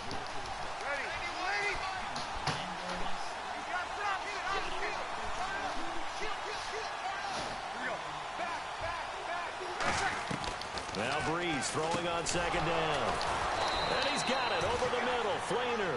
A nice pickup there of 11 yards, and it'll move the sticks. All the yards, completions, just another play that's a feather in the cap of the great career of Drew Brees. And wasn't he supposed to be too small to be an effective quarterback in the NFL? Yeah, how'd that work out? Yeah, well, his footwork, I think, really sets him apart. Remember, he was a junior tennis champion, beat Andy Roddick, the future U.S. Open champion, back when they were in the juniors. I think that footwork really helps him be the great quarterback he is now. I know most of the time when the ball's in the air, you're thinking wide receiver, tight end, but running backs, they can be a big part of any passing offense nowadays. Another pistol look here. Here's Breeze to throw. And he's got his favorite target yet again. It's complete. It's a gain of 5. And that's going to lead to a 3rd down. And here comes play number 6 on this drive. They'll put 2 receivers left, 2 to the right. Breeze going to try and throw on 3rd down. And a quick throw here, that's complete. 1 score down, here we go. They're going to go for it here on 4th down. A short gain that doesn't get them the 1st down brings up a 4th down situation. Really nice job defensively. They knew where the sticks were. They got the stop before it. Now Breeze. Caught by Snead over the middle. Give him 2 yards on that play. And on 4th down, they're able to convert and move the sticks. We always talk about big-time players make big-time plays in big-time moments. I think that 4th down qualified. That was a heck of a throw. On 1st and 10, here's Breeze. And Cooks has it over the middle. 7 yards, the pickup on the pitch and catch. Some think the teams really won't throw a slant route unless you have a receiver that has a lot of stature to him. But sometimes the little guys, they get lost in there. People can't really locate them, and they run that quick cut on the slant, and oftentimes they can turn it into big plays. He's going to flip that out to the flat. It's complete. And inside the 20 before he's brought down. They give him 13 yards there on the play and a fresh set of downs. And now he's closing in on 450 yards passing. That's an incredible number. I mean, you're talking about the best defenders in the world that you're trying to throw the ball against, and you're creating that type of a number. Fantastic job, fantastic performance. And he's going to have to ice up his arm afterwards, too. And he's going to be met at the line of scrimmage and taken down. Just a yard on the 1st down carry, so it's 2nd and 9. So if I'm an offensive coordinator, there's one thing that I know for sure. This is one of the top 5 teams in the NFL against the run. So when I look at my playlist, I'm probably thinking about throwing it.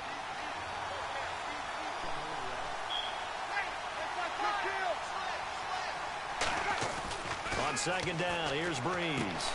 And not only did he drop it, he dropped it in the end zone. Oh, man, for him to be that wide open and drop it. Sometimes you have just too much time on your hands, right? You end up thinking way too much, and your hands get shaky. And yes, he's a tight end, but that's a catch he should have made.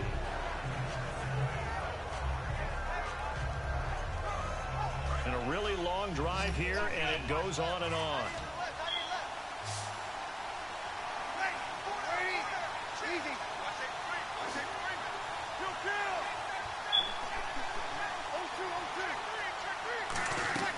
Now Breeze on 3rd down. And he's got Snead. And he'll take it into the end zone for the Saints touchdown.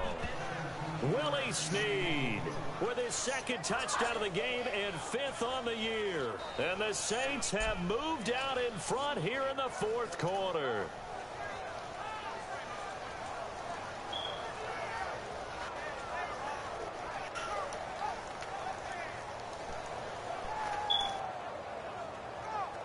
A big spot now for the Saints as they'll indeed go for 2. Get on there right now.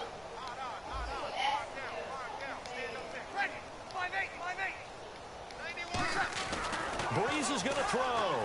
And no, incomplete. They can't convert. So they tried to bump the lead up to a field goal. Instead, it stays at 1 here in the 4th. Morstead out now following the touchdown to kick. And here's Lewis. And he'll bring it a few past the 20 to the 23-yard line. Now the Patriot offense set to take over again. And they're coming off a 3-and-out, my friend.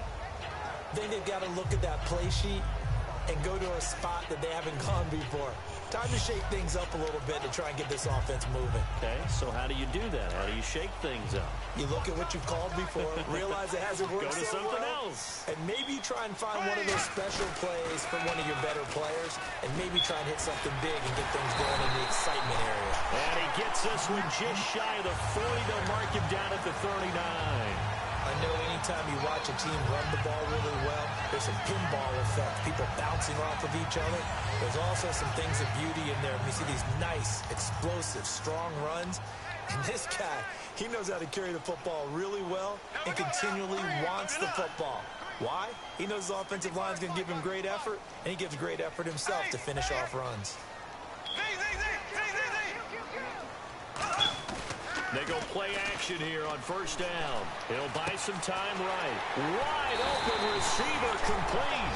That one goes for 24 yards. Looked like the defense put pretty good pressure on him, but he's able to flush out to his right to try and evade people. On the run, had to get on his horse. Still accurately throws a nice pass for a first down.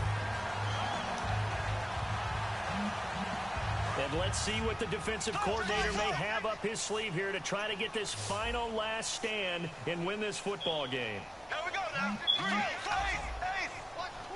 Here we go now. Shift together here from the D-line. 56. Mike, 56. Right there. Z. Here we go now. They'll need to get the play off quickly. One man in the backfield, Elliott. He'll get it running light, and he'll be brought down, losing yardage back at the 40. It's a loss of 2 there, bringing up second down. Partner, I think there's a lesson there. Some days you're just having a really tough time, and for the defense, today has been that day. But after that play, what do you learn? You can still make plays even when the other guy's having success against you.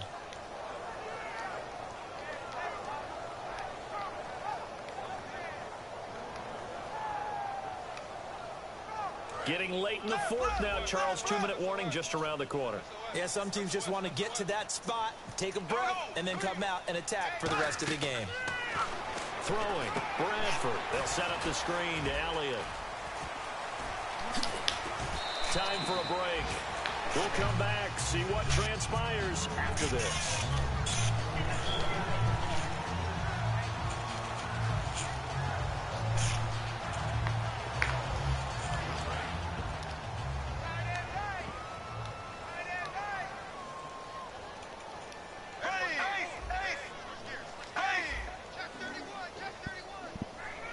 Another pistol look here. And from the 9-yard line now, it's 1st and goal. Elliott fighting through. And for one of the few times here today, this run's not going to go anywhere. And now the Saints are going to take a timeout on defense. It's just their first. They've got 2 more to use here in the final stages.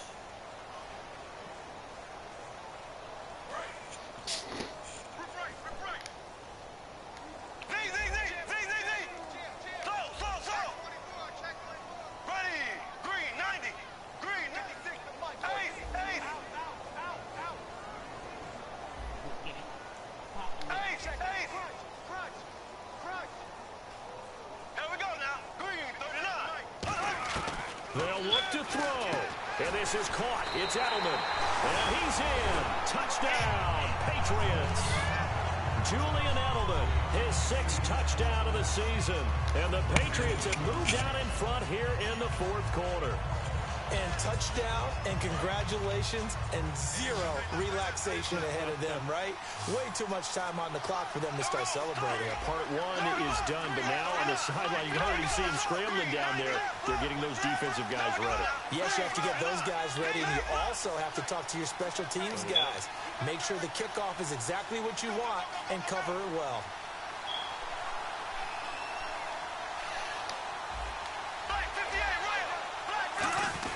They'll try to run it in with Elliott. And he is into the end zone to bump the lead up 2 more. So they kept it on the ground, got it into the end zone. But, Charles, sometimes you probably see teams treat a 2-point conversion differently than if it was 1st and goal from the 2, or I should say 3rd and goal from the 2. I agree with you totally on that. A lot of teams treat it as if they have farther to go and shy away from running the football. I think this is a great spot to do it because most teams play you for the pass. Go ahead and run and let your linemen surge and fire out. And they're going to start this drive in pretty good shape as they get it up past the 30. Out onto the field comes New Orleans. And they will simply, Charles, be looking to duplicate what they did last drive when they were able to push it in for 6. And they hope it'll be that easy, right? To be able to take exactly what happened before, replicate it. They may have to make a few additional changes along the way because I'm sure the defense will make some adjustments, but they've got to have great confidence having scored the last time out. He'll look to throw. He's going to let it. And, oh, a crusher there as it's intercepted. Picked off by Logan Ryan. And his guys will take over at the 25. Waiting on that one. Patriots offense now. They work their way back onto the field. They have the lead. Still a one-possession game, but the defense got to stop. They've got the football now. Just salted away, right? Exactly. That's all the defense is counting on from their offense. They did their job in a big way. You know they're over on the sidelines now starting to take their tape off and, hey, we've done this thing. The offense has to put it away, and that means ball security. Absolutely. Ezekiel Elliott going to take it the distance. 20, 10, and all the way in. Touchdown, New England. Ezekiel Elliott with his 14th touchdown of the year, second of the game. And the Patriots add 6 to their lead. Gostkowski for the point after.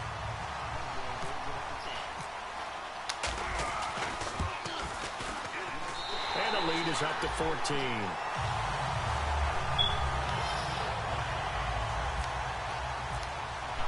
Gostkowski now, after the touchdown, he'll send this one away. On the return, here's C.J. Spiller. And he'll get it up past the 20 to the 22-yard line. Out onto the field comes New Orleans. And last time, one-play interception. So this offense, they should be fresh. That's a good way of putting it. And I can't wait to see what they decide to do with play calling. Because a one-play drive where you throw an interception, a lot of people think the very next time out, run the football, don't give them a chance. Maybe play action? I think maybe you go play action, show your quarterback, get a little confidence in it. And let You almost gave me another one, boy. Knocks the ball away and it falls incomplete. They decided to air it out a little bit on that play, take a shot downfield, but the coverage was really nice. Able to get a hand in and tip it away. So the incomplete pass brings up second down. They come up with one back. That's Ingram.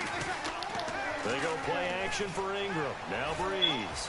Now a desperation. They on that bullshit. Pass interference here, and this is obviously a call we see all the time, but it's becoming they done gave you that bullshit.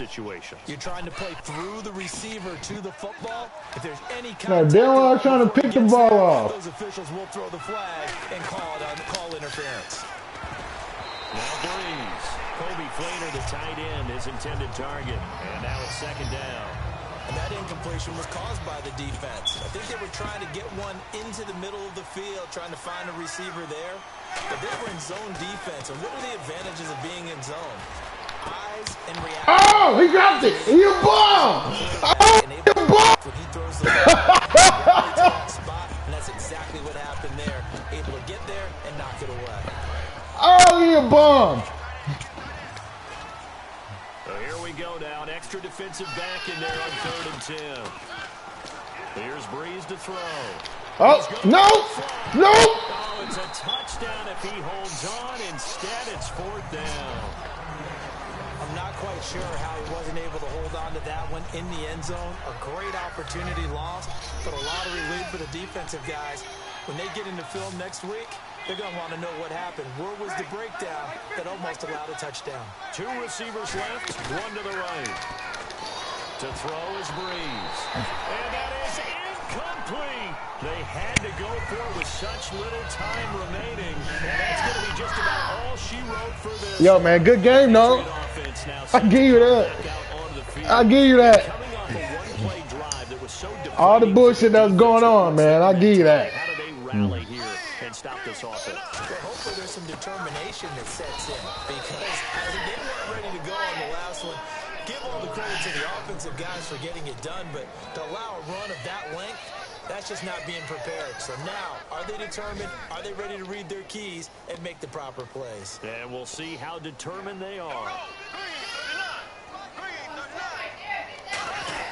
Again, it's Elliott.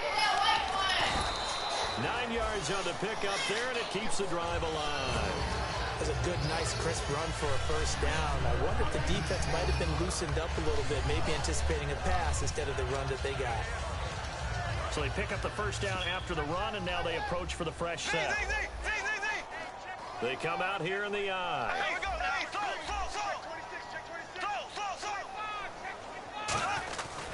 A handoff left, Elliott. And for one of the few times here today, this run's not going to go anywhere. Now whistles come in. We're going to get a timeout here by the offense.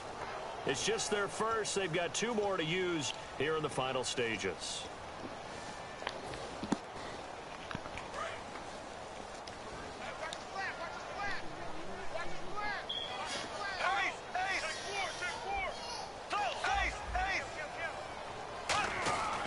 Here's Elliott.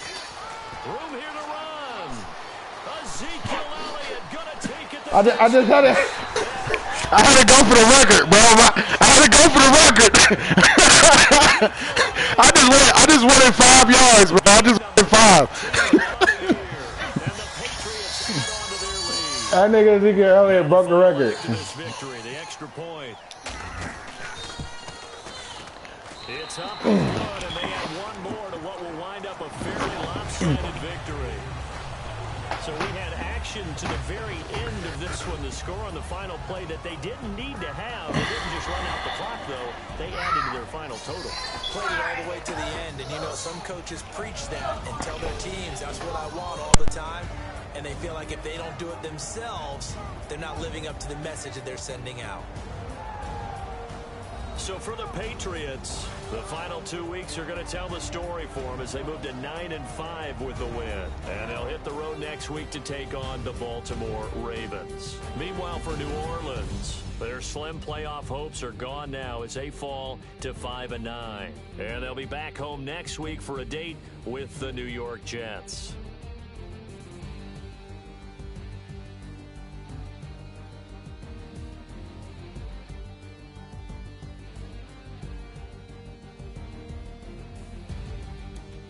So that'll do it for us. For my partner, Charles Davis, and all the hard-working men and women on our crew, I'm Brandon Gaudin. You've been watching the NFL right here on EA Sports. The Patriots winners here at home as we say so long from Foxborough.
Riley, and this is the NFL on EA Sports.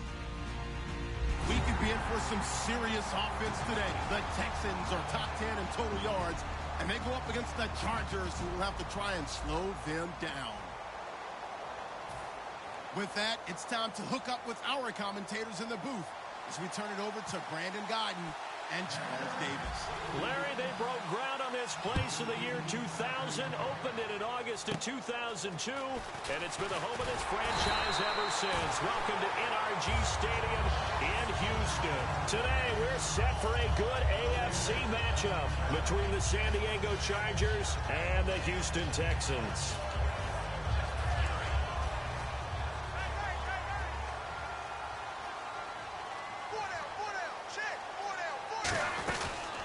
They'll run it now out of the gun. And the hole closes quickly. He gets it across the 35 to the 36-yard line. The tackle is made by Micah Hyde. And this O-line, it is the lifeblood of the offense. They establish the tone. Mean, nasty, physical. They can't wait to get after people. That allows the rest of the offense to feel confident. To throw on second down is Locke. And the hook up here with Jalen Strong complete. And he'll be taken down, but not before he gets into enemy territory. He had time, was able to survey the field and find a soft spot in that zone coverage. And that's where it gets difficult for a defender, Brandon. You go to your spots on the field that you have to cover, and when the offense finds an area that you're not in, that's where they throw the football. And he fires one that's intercepted. Picked off by Micah Hyde. And his guys are going to get the football at the 28-yard line. And that's a great example of ball skills right there, partner. You and I do a lot of games, and I can't tell you how many guys look to run with the football before they've intercepted it. So that's a nice job of focusing on the task at hand and coming away with the interception. He's got time in the pocket. And his first pass here is going to fall incomplete. Time to get a glance at the offensive starters, and one of those isn't J.J. Watt, but it's Derek Watt that we talk about. Nothing wrong with being little bro here. A starting fullback at the University of Wisconsin. Not many teams are utilizing this position in the NFL, but he fits perfectly. Will be a great lead blocker and can catch the ball out of the backfield. Play fake. Rivers backing up. Larry Donnell the target, and he's got it. A very solid gain of 27. And there they went crossing route against the zone defense. What do you think of that? Takes real coordination between the passer and the receiver, because you've got to read those zones and where the open spots are and be on the same page with the guy throwing the football. Because sometimes you're throwing it in front of the zone. Sometimes you're throwing it between the zones. Sometimes the receiver's going to just kind of find a spot and what we call sit down and present himself to the quarterback and throw it there. It's a tough read, but when they're in sync, it's really effective.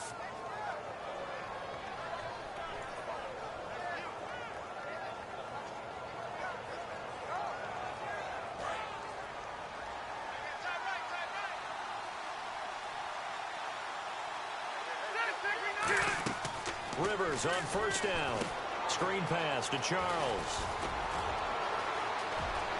And all the way in. Touchdown, San Diego. Jamal Charles, his second touchdown on the season. And the Chargers have taken a first-quarter lead. And the Chargers grab the 7-0 lead.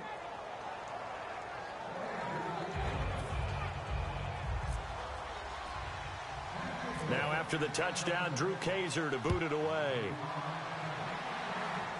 Fairly short kick, taking it to 14 here.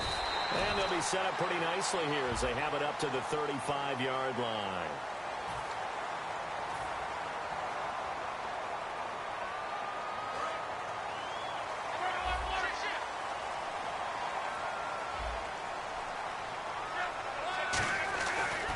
And they'll go with a ground attack here.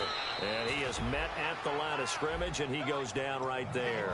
Credit him with a 1-yard gain there to make it 2nd and 9.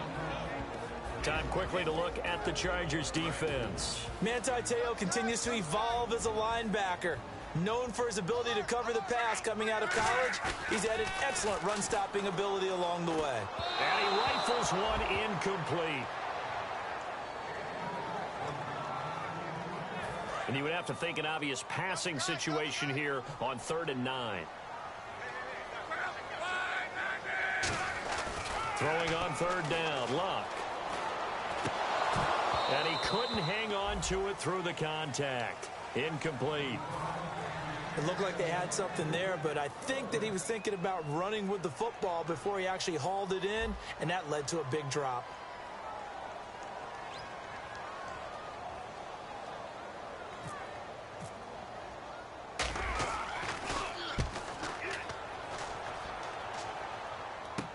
Returning, it's Benjamin. It's a 42-yard punt, but 8 on the return. And the Chargers will be backed up deep to begin their drive as they take over 1st and 10.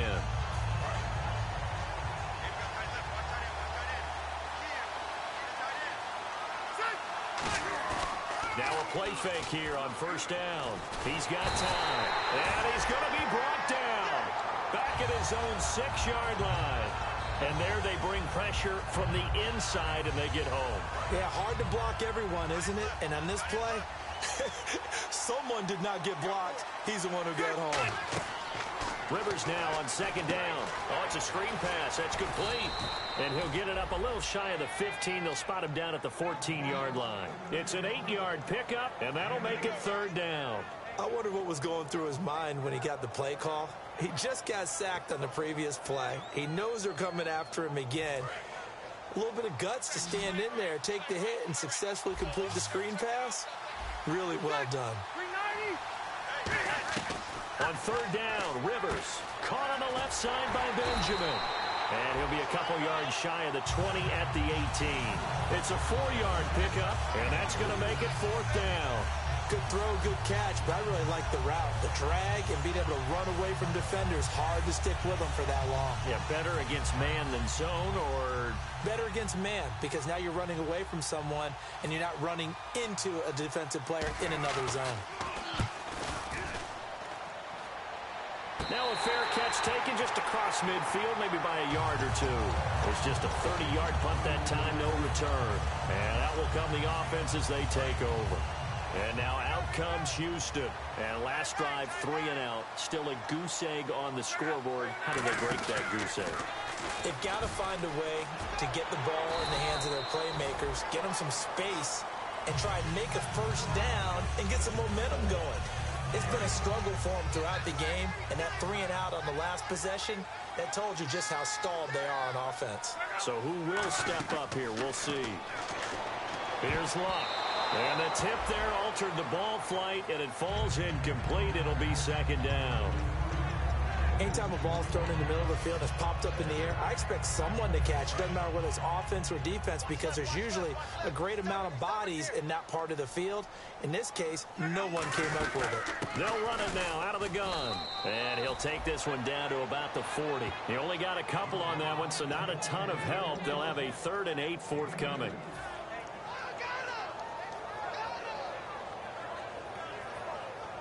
If they want a first, they need to get the football to the 32 here on 3rd down.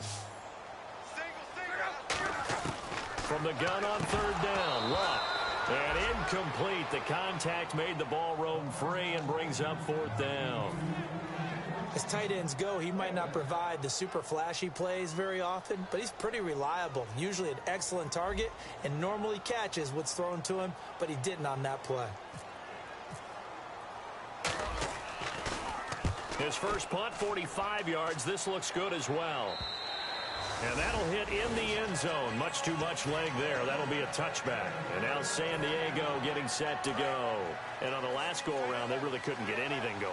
They had to punt from deep inside their own territory, which means you're going to lose the field position battle as a general rule.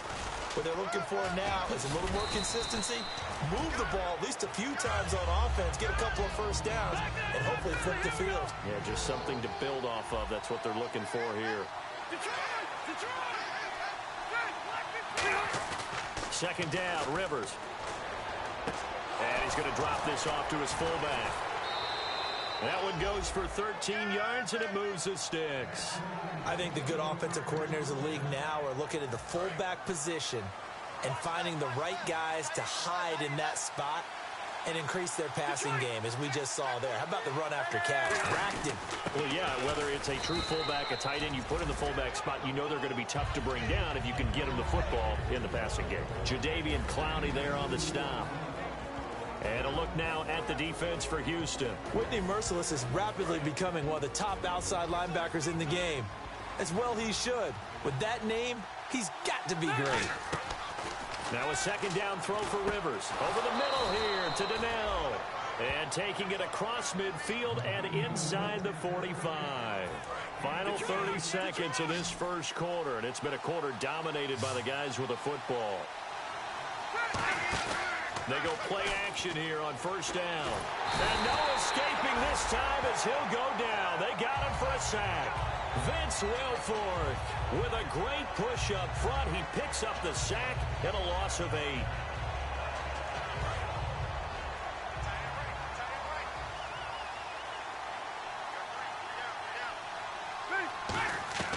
From the gun, Rivers. And this is caught. A spectacular one-handed grab there. Back now to begin the second quarter with Charles Davis, Brandon Gaudin. It's the Chargers here with a football. And they're on the move here. They've got it 1st and 10. So after that big play, let's see if they can catch their defense maybe on their heels. The first down carry here for Charles. And not much. Maybe a yard down to the 23. J.J. Watt, the one that gets him down. J.J. Watt makes another tackle there, and it's for a minimal gain. And let's face it, if that's all you're going to get running the ball, you're not going to have much success against him and his team. Or, yeah, you better find a way to go around J.J. Watt, which isn't easy to do. It's really not, because you got to try everything. Can you go around him? Can you go by him? Oh, you saw that one coming. It's intercepted. Thrown back across his body. A great read, and it's picked off. And he'll go down inside the 15 at his own 13-yard line. And the Texans set to come onto the field. And they'll be looking to avoid what happened last time, which is punting the football. But when you look at how teams play the game, that complementary football comes into play. How do I take care of my defense? How do I take care of my offense? Well, the defense is taking care of them in a lot of ways. Now it's time for the offense to jump things up and help their defense out. Give them a little bit of rest. Yeah, it's time for them to give them a rest. You took the words right out of my mouth. They'll come up now in the Wildcat package. And the gadget package there won't do much for him. He'll get back to the line of scrimmage, and that's it. They'll lose a yard, and it brings up 3rd. Partner, we're into the second quarter, and I guess you can kind of look at it both ways. The offense, they've got to figure out what they're going to do because they haven't scored any points. But if you're the defense, you're feeling great about what you've got going on. The only concern you have, if you get to the half, what adjustments will the offense make to try to defeat you? Jalen Strong, the intended receiver. Now 4th down. Timing's crucial in any route thrown, but when you throw an out, so many things are going through the mind of the receiver. Catching the ball, timing it up with the quarterback. Are my feet going to get down inbounds? On that play, all those things going through his head might have caused him to drop it. Now Benjamin. It's a nifty return of 29 yards. And the Chargers will be set up pretty well as they take over in great field position. So out come the Chargers. Looked like they had something going last drive. Then the interception happened. Will they recover? The memory they need to keep with them is that they did have something going. They were moving the ball on offense, had a nice sequence going. Don't worry about the other part. You can't get that back. Let's go back to what you were doing well before. I thought you were going to say they need to have no memory, but remember the good part, forget the bad. I like that even better.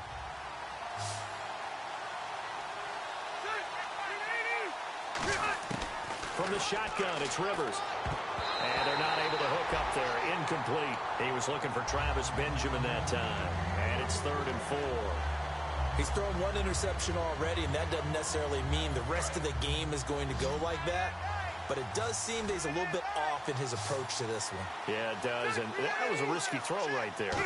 Got to be careful about taking care of the ball, making sure you get back within yourself. I mean, those mechanics that they work on all the time, they're there for a reason. Kind of get back to those and maybe tamp it down a little bit. A nice little completion there by Phillip Rivers. And you and I were reading the article yesterday, 5th grade. Rivers had to do a project where he had to make a poster about his dreams and aspirations. So he clipped out a football player from a magazine article and pasted his face on the helmet. That's what he wanted to be, and it turned out okay. Not so bad at all. Remember, he's the son of a coach. And on that play, I think he made the old coach proud with that completion. First down and goal to go from the 7. They run it. It's Charles. And he's in for a Charger touchdown. Jamal Charles, his 2nd touchdown of the game, his 3rd on the year. And the Chargers find a way to stretch their lead. And it's good to make it 14-0.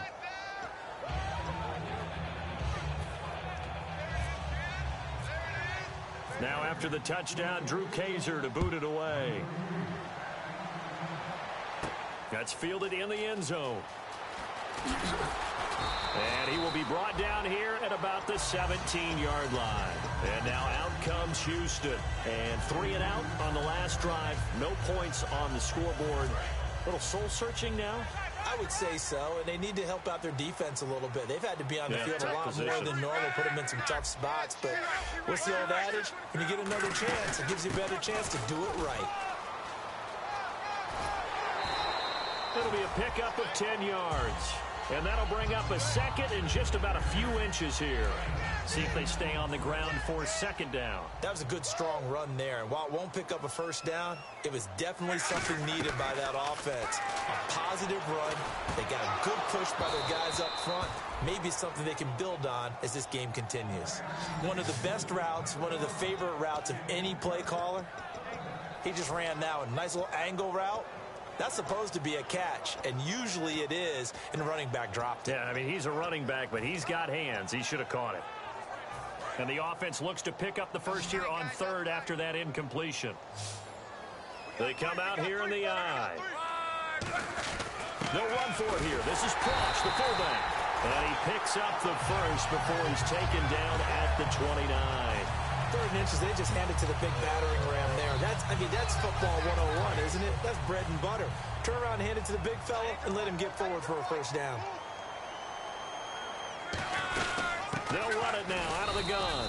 Not much room here as he only gets it to about the 30. Just a yard on the pickup there, and it'll bring up a 2nd and 9. Tough day. Tough sledding right there, and it's been that way the entire game. Not a whole lot of room to ramble for him. Yeah, you're right. It's been that way all afternoon. Didn't get a whole lot better there. And oh, look at that. A diving catch. 23 yards on the play. When you're a player of his stature, you don't just circle the games on your team's calendar. You circle the Pro Bowl? Without a doubt. That's a game that you just figure you're going to be in each and every year. That's because of catches like that. That's why he goes. They'll run it now out of the gun. He'll get about 4 here, down to the 43-yard line. Corey Liggett makes the stop. Well, so far, this game has gone the way the defensive coordinator had hoped. They've dictated things. They've not let them run the ball very well at all. They gave up a nice game there. I doubt it'll back off their confidence. They've played so well throughout this entire game. And he's got Fuller. 4 yards on the completion, and it sets up a 3rd down. So a pause here for us as well. Time to pay some bills. We're back to Houston after this timeout. Trying to keep the drive going here. This is play number 7 on 3rd and 2.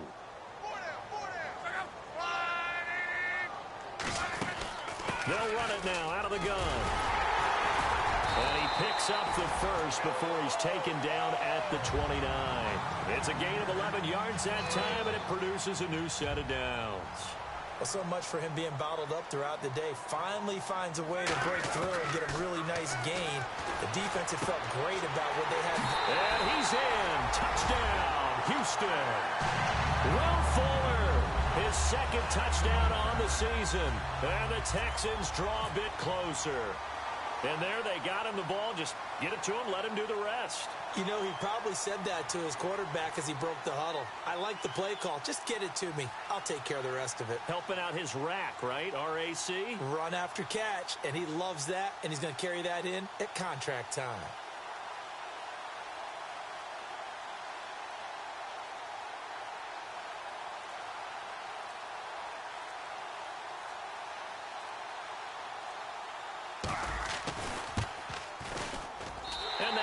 makes it 14-7.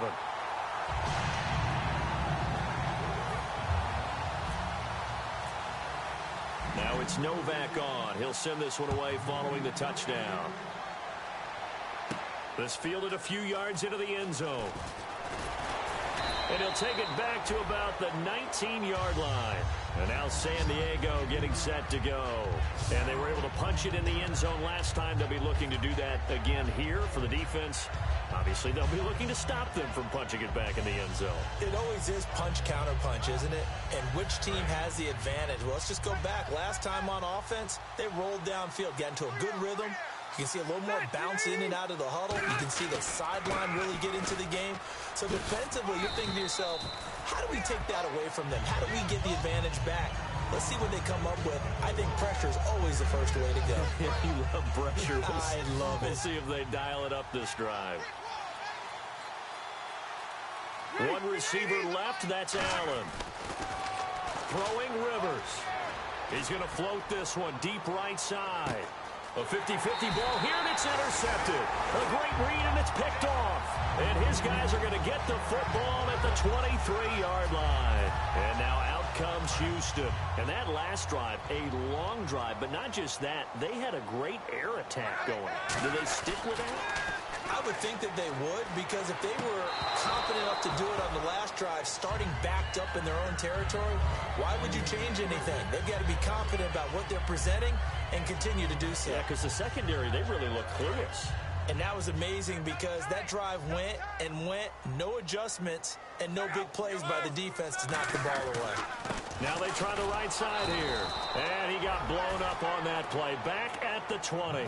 So he loses 3 yards there. Now third down.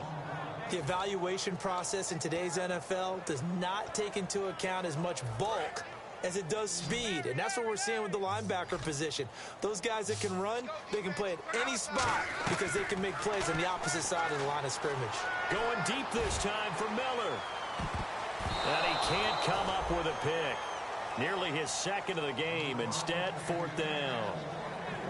Well, they've had a pretty frustrating first half here offensively, and that just continued there with that incompletion. Yeah, definitely frustrating for them, but heartening for the other guys. Those stop troops, they're enjoying things right now because they've made it very difficult for them throughout the half. It's taken to the 26. Oh, shifty. Whoa.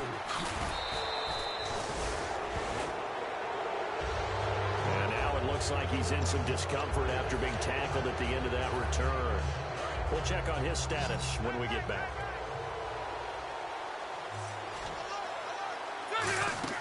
They go back to the air here after the INT on the last drive. Screen pass to Charles. And all the way in. Touchdown, San Diego. Jamal Charles as the first half is winding down. And the Chargers get the quick strike touchdown. And his kick is good.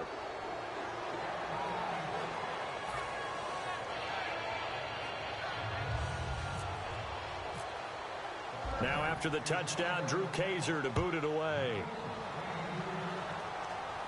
That'll be taken in the end zone.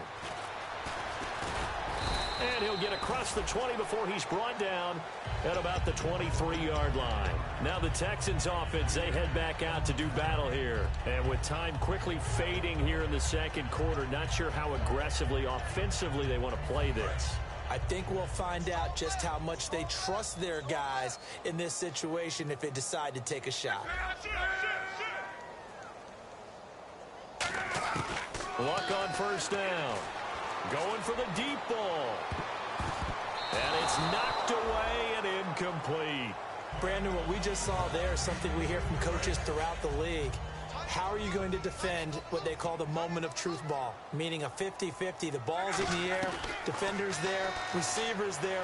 Who's going to make a play on the football? And in this case, the defensive guys actually got it done and knocked it away. When defenses get to the quarterback that quickly, a lot of times it's called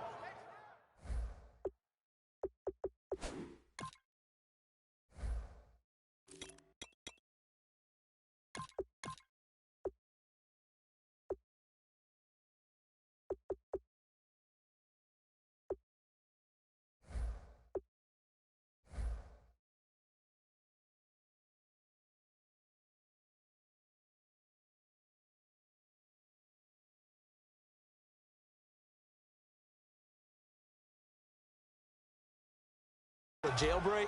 It wasn't quite that fast, but fast enough that he had no time to look downfield and set himself to throw the ball. And as he tried to do that, he was hit, and it forced an incompletion.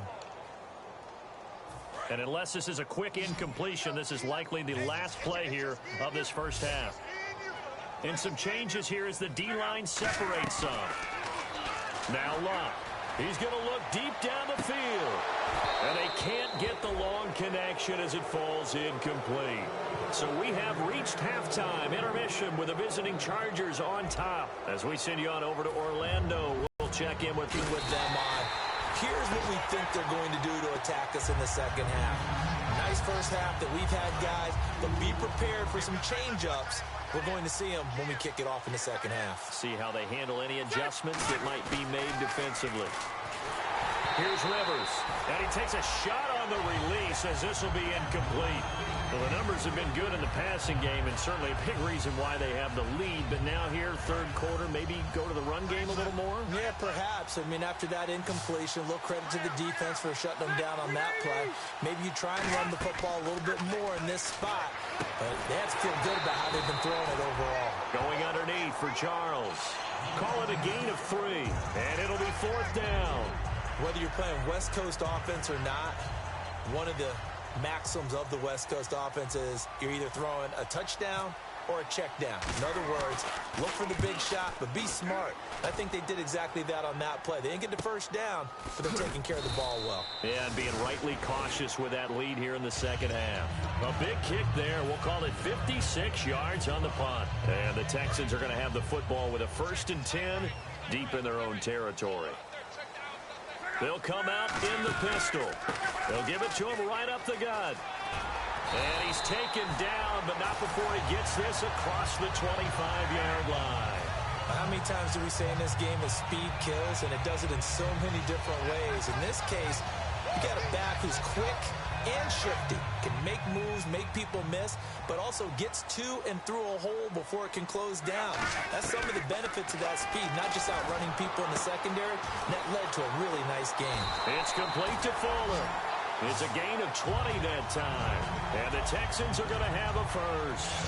Really nice little connection there. They go with the corner route, and it works out well. And the best way to set up the corner route is to throw slants throughout the ball game so that when you're able to get back outside, the defender has to respect the inside game. Again, we'll see the pistol here. And he'll give it here to his running back. And he got blown up, losing yardage on the play back at the 44. A loss of a full 3 yards, and now it's 2nd down. To throw on 2nd down is Locke. He's going to hit his man out of the backfield, complete. And taking it across midfield and just shy of the 40. A really nice pickup of 14 yards, and it moves the sticks. So many times you hear today's NFL described as a space game. Get your best players into space with the football in their hands. That's why sometimes you just swing it out to your runner, get him out in the flat, and let him have a chance to make people miss an open field. And it pops free. The collision there jarred the ball loose and brings up 2nd down. When you hear screen, screen, screen on defense, that's a little bit scary because you know a big play might result. He was so ready to get to part 2 of the screen, he forgot part 1, couldn't get the ball. And on the ground they go with the running back. And he's going to fight his way forward here for a modest gain. They get 6 here after the incompletion, and it'll leave them with a 3rd and 4. This drive is turning into an extended one, and the guy carrying the ball, he's becoming more like a body blows guy. Every carry is putting some damage on the defense. So after a while, I'm not too sure how many guys are going to want to run up and tackle him. Losing 2 yards that time, and now it's 4th down. On is Nick Novak now for the Texans field goal. This officially a 55-yard attempt.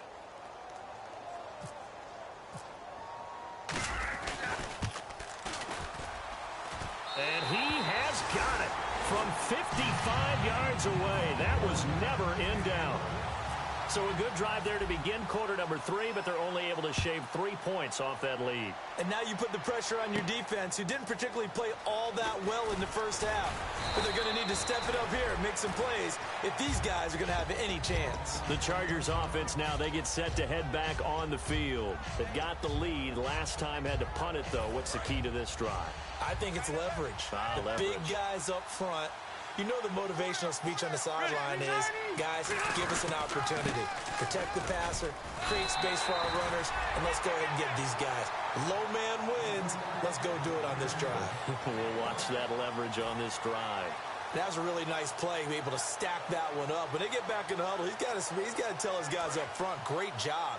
They kept people off of him, allowed him to run free, and make the hit on the runner. Filled the gap nicely, kept him to just a 1-yard gain. Now Rivers, deep drop. Now he'll escape to his right. And he's got some space here. And he'll go out of bounds across the 35-yard line. Give him 12 yards on that one. It earns him a fresh set of downs. That was an excellent job of recognizing the situation. His first read wasn't there. Heck, his second read wasn't there. But he bought himself a little extra time scrambling out of the pocket, got to the sticks, and picked up the first down.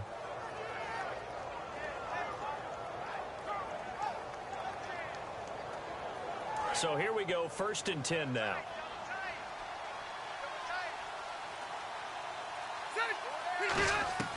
On 1st and 10, Rivers.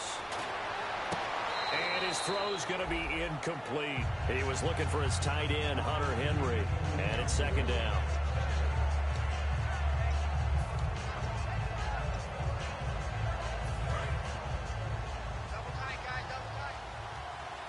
They'll come out in the pistol. On play action, Rivers. And he'll be hit from behind and taken down. J.J. Watt. He's the one that got to him. He takes him down for a loss of 9.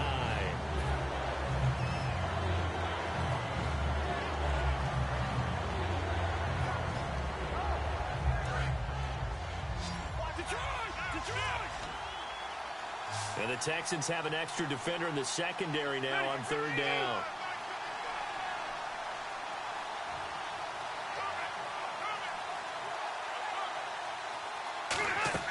Rivers. Screen pass to Charles. So a nice job to break the 1 tackle, but not much daylight after that as he's brought down. They dialed up the screen pass on 3rd down, and for a second it looked like it was all going to come together, and they had a chance to pick up a first down, but the defense got there and finished it off.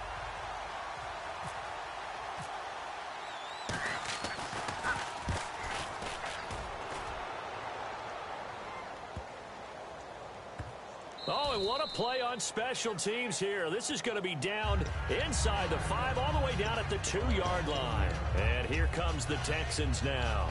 And fortunate to get points on the board last time. They had to hit a really long field goal to do so. The kickers in today's game are so good and so skilled and hit from distances that we almost start to take them for granted. And we can't do that. That's a long field goal that they got 3 points out of. They've got to feel good about that, and they've got to make sure they love him up because he's helped them out. Yeah, now we'll see if that offense can put 6 on the board here. We'll see.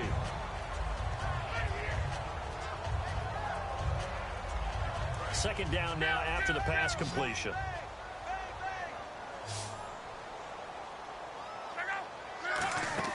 On 2nd down, here's Locke. He'll try and set up the screen. It's complete. And he'll get it up a little shy of the 15. They'll spot him down at the 14-yard line. Call it a gain of 7, and it gets him a new set of downs. Everyone's got to be able to catch the football. Doesn't matter what position you play, but if you're on offense, be aware a ball may come your way.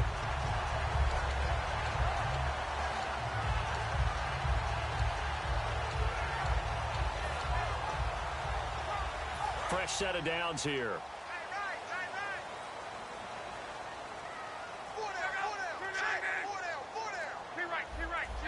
Another pistol look here.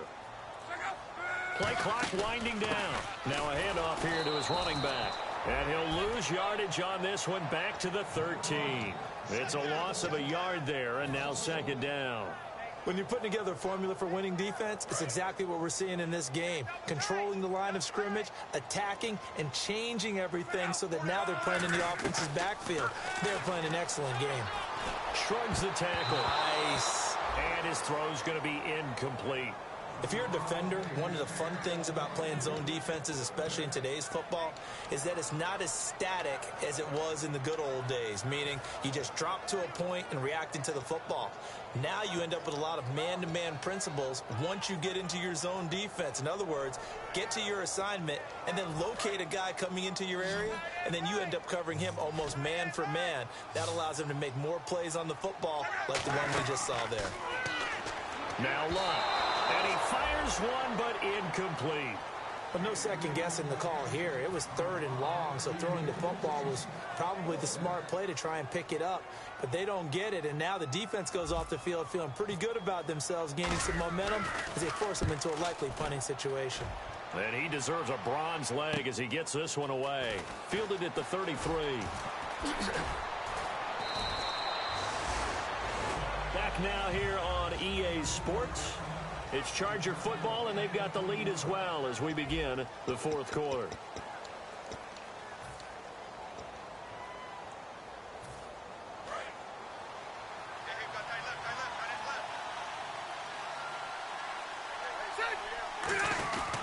They'll hand it off. This is Charles. That's going to go as a loss of 2, and it'll be 2nd down.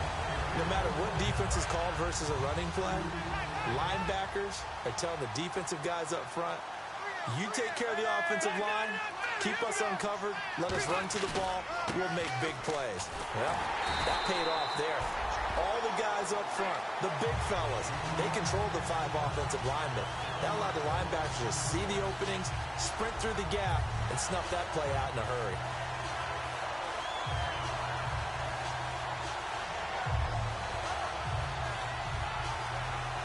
Offense working with a 3rd and 13 still left. Rivers now from the 50. And that is incomplete. Larry Donnell, the one he was trying to get it to. And it brings up 4th down. I know tight ends love this route because a lot of times they'll fake a block first and get a little bit of space and then come across the middle because in their mind, they're thinking catch the ball and then drop the hammer on the little guys in the secondary. Unable to drop the hammer, he just dropped the pass. And this is going to carry well into the end zone for a touchback. Heading out is the Texans offense as they get set to take over here. And with this deficit, you can't have too many more drives like the last drive where you had to punt it away. You know what I would tell my offense right here? The punter doesn't exist, guys. He doesn't even exist. He's not a team anymore. I just cut him. All right? So you've got to go out and create some offense. Looking for strong, and it's intercepted. Picked off by Jason Verrett. And his guys will take over at their own 44-yard line. The Chargers offense gets set. They head back onto the field. They're out in front. Last time they had to punt it away. We'll see if they can add to their lead now. They don't want to go out and punt it away again. This team now wants to get a cushion, put people away. They want to run their offense and have it end up in the end zone. No gain, and it's 2nd down. So nothing there. I don't know that that's all in the back, though. You got to look at blocking there, don't you? I would agree with that totally. At some point, they have to win at the point of attack. Instead, it was the defense getting it done again and holding them to no gain. On 2nd down, Jamal Charles. And once again, not much running room, if any at all. Back-to-back stops make it 3rd and 10. So back-to-back plays here where he couldn't get anything on the ground. Now you face a 3rd and 10 and assume you're going to try to pass it, right? I would think so because you've tried to run the ball, and really it doesn't matter who got the ball on the play because there was no space to go. So I think you step back, throw the ball to try and pick up the 1st down.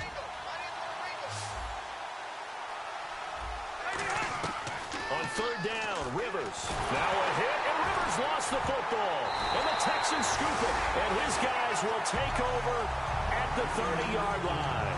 And now out comes Houston. And last time wasn't pretty. One play and an interception. We'll see if they can do better. I want to see if they want to go ahead and throw the ball again now on this drive after what happened on the last one. Throw it on the first play. Give the quarterback some confidence. See what happens. Trying to turn the corner, but he's going to be stopped right near the line of scrimmage.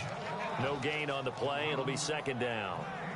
And this defense continues to give them fits. They just can't get really anything going on the ground, can they? I love the theme that you just brought up. This defense has been tough all game long against the run. We just saw another example of it there. Now it's Luck.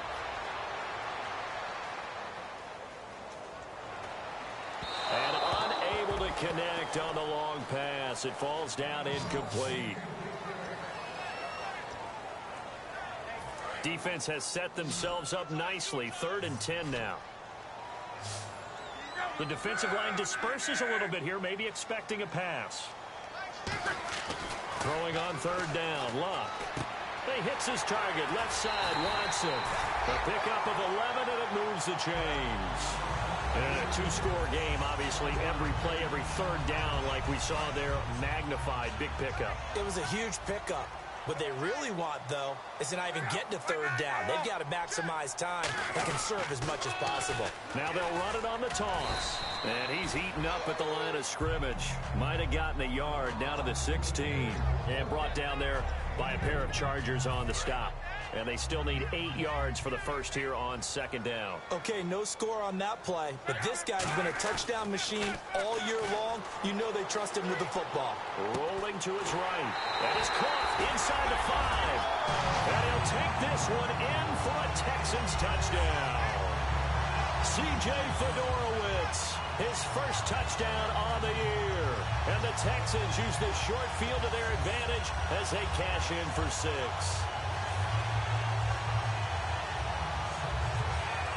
A big spot now for the Texans as they'll try for 2.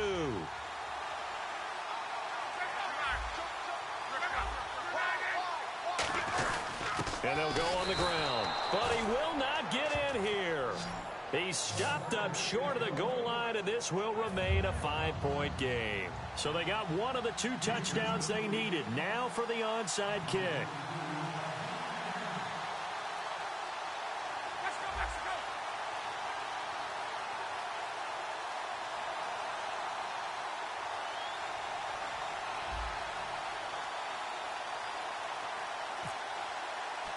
Now it's Novak on. He'll send this one away following the touchdown. And they're going to start this drive in pretty good shape as they get it up past the 30. Out comes the San Diego offense as they get set to see what they can do here. And last drive, obviously not what you're looking for. You've got the lead. You've got to protect the football. So in other words, someone got lucky because they've been moving the ball really well and wearing them down. In this case, though, giving up the football doesn't make them very happy. They can't wait to get back out there and atone for it. Yeah, try to atone for it here on this drive. That'll be a pickup of 29 yards there. They come up in an offset eye. Following the penalty, here's Charles.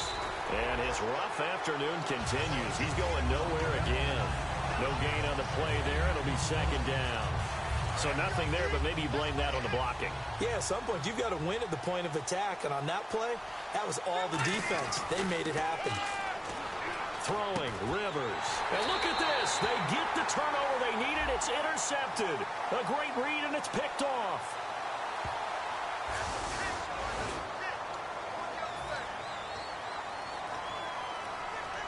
And, of course, the quarterback in this situation, he's realizing time is becoming a factor. Let's see if they can get some points on the board here late.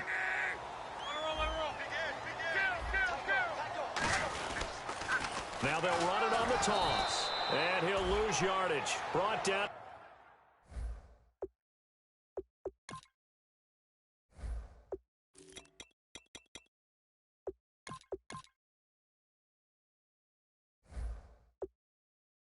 At the 32.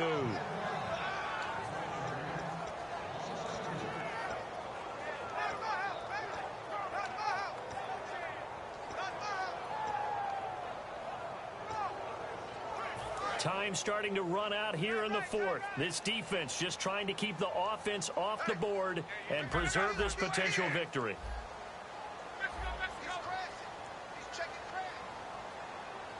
Miller, the lone setback. Time for a break. We'll come back for the electrifying conclusion after this. And the offense moving in the wrong direction here now as they face a 2nd and 12. Now it's Luck off the bootleg. Sliding out of the pocket. And some room to work. And he'll be out of bounds up past the 45. That one good for 16, and the drive will continue. How about that scramble by Andrew Luck? Sometimes we forget just how big, strong, and yes, fast Andrew Luck is. When he came out of college at the Combine, shocked everyone, ran a sub-4 840. And he grew up a big soccer guy over in Europe, so he knows how to use his feet. That he does, and I think it has helped his legs along the way as well. 2 yards on the pickup there. It'll be 2nd and 8. Let's see what the offense comes with here. 2nd and 8. Watch 82. He likes to sneak out late. Watch 82. Switch. He's back to throw. And Watson has it right side.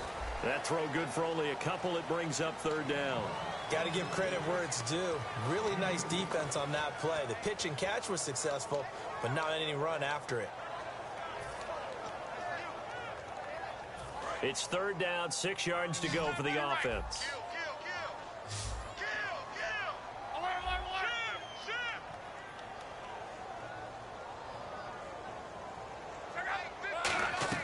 They'll look to throw.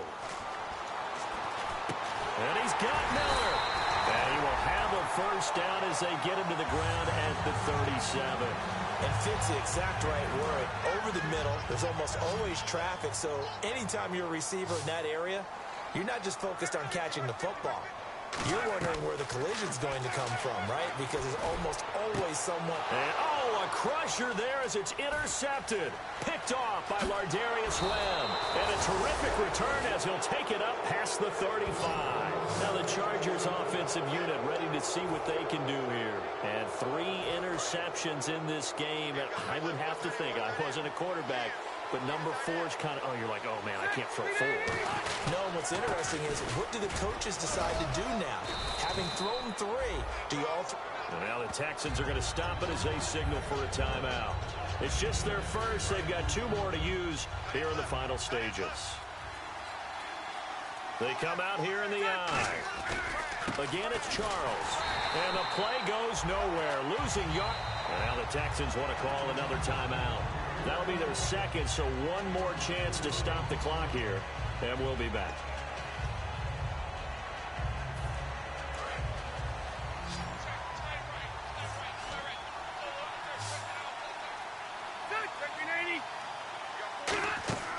Rivers to throw. Now they go screen. It's complete. And he'll get up near the 45. They'll spot it at the 44. And a timeout here. Timeout taken. Whistles blown. Timeout taken by the receiving team. That'll be their 3rd and final stoppage here as we step aside. And here's a big one now. Trying to hold this lead. They're going to go for it here on 4th down. 1 receiver left. That's Allen. Rivers now. This is Johnson. He's got it. It's a gain of 9 yards. And they're able to pick up the conversion here on 4th down.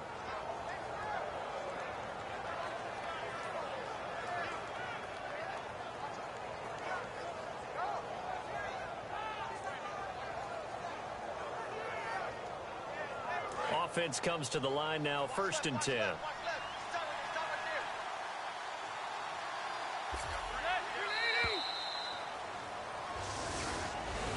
A road win in the National Football League. Charles, you never take that for granted no matter who you're playing, no matter where you're playing. You take it and you run with it. And you know you primed the pump all week in your own home facility.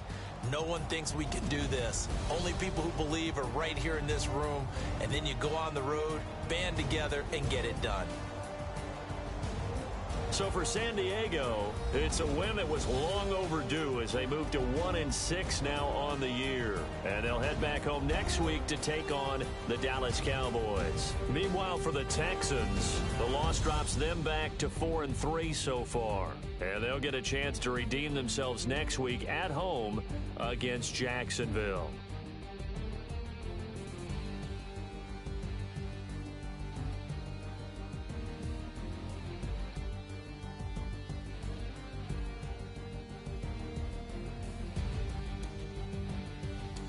So that'll just about do it for Charles Davis. I'm Brandon Gaudin. You've been watching the NFL on EA Sports. For more, log on to easports.com. So long, everybody.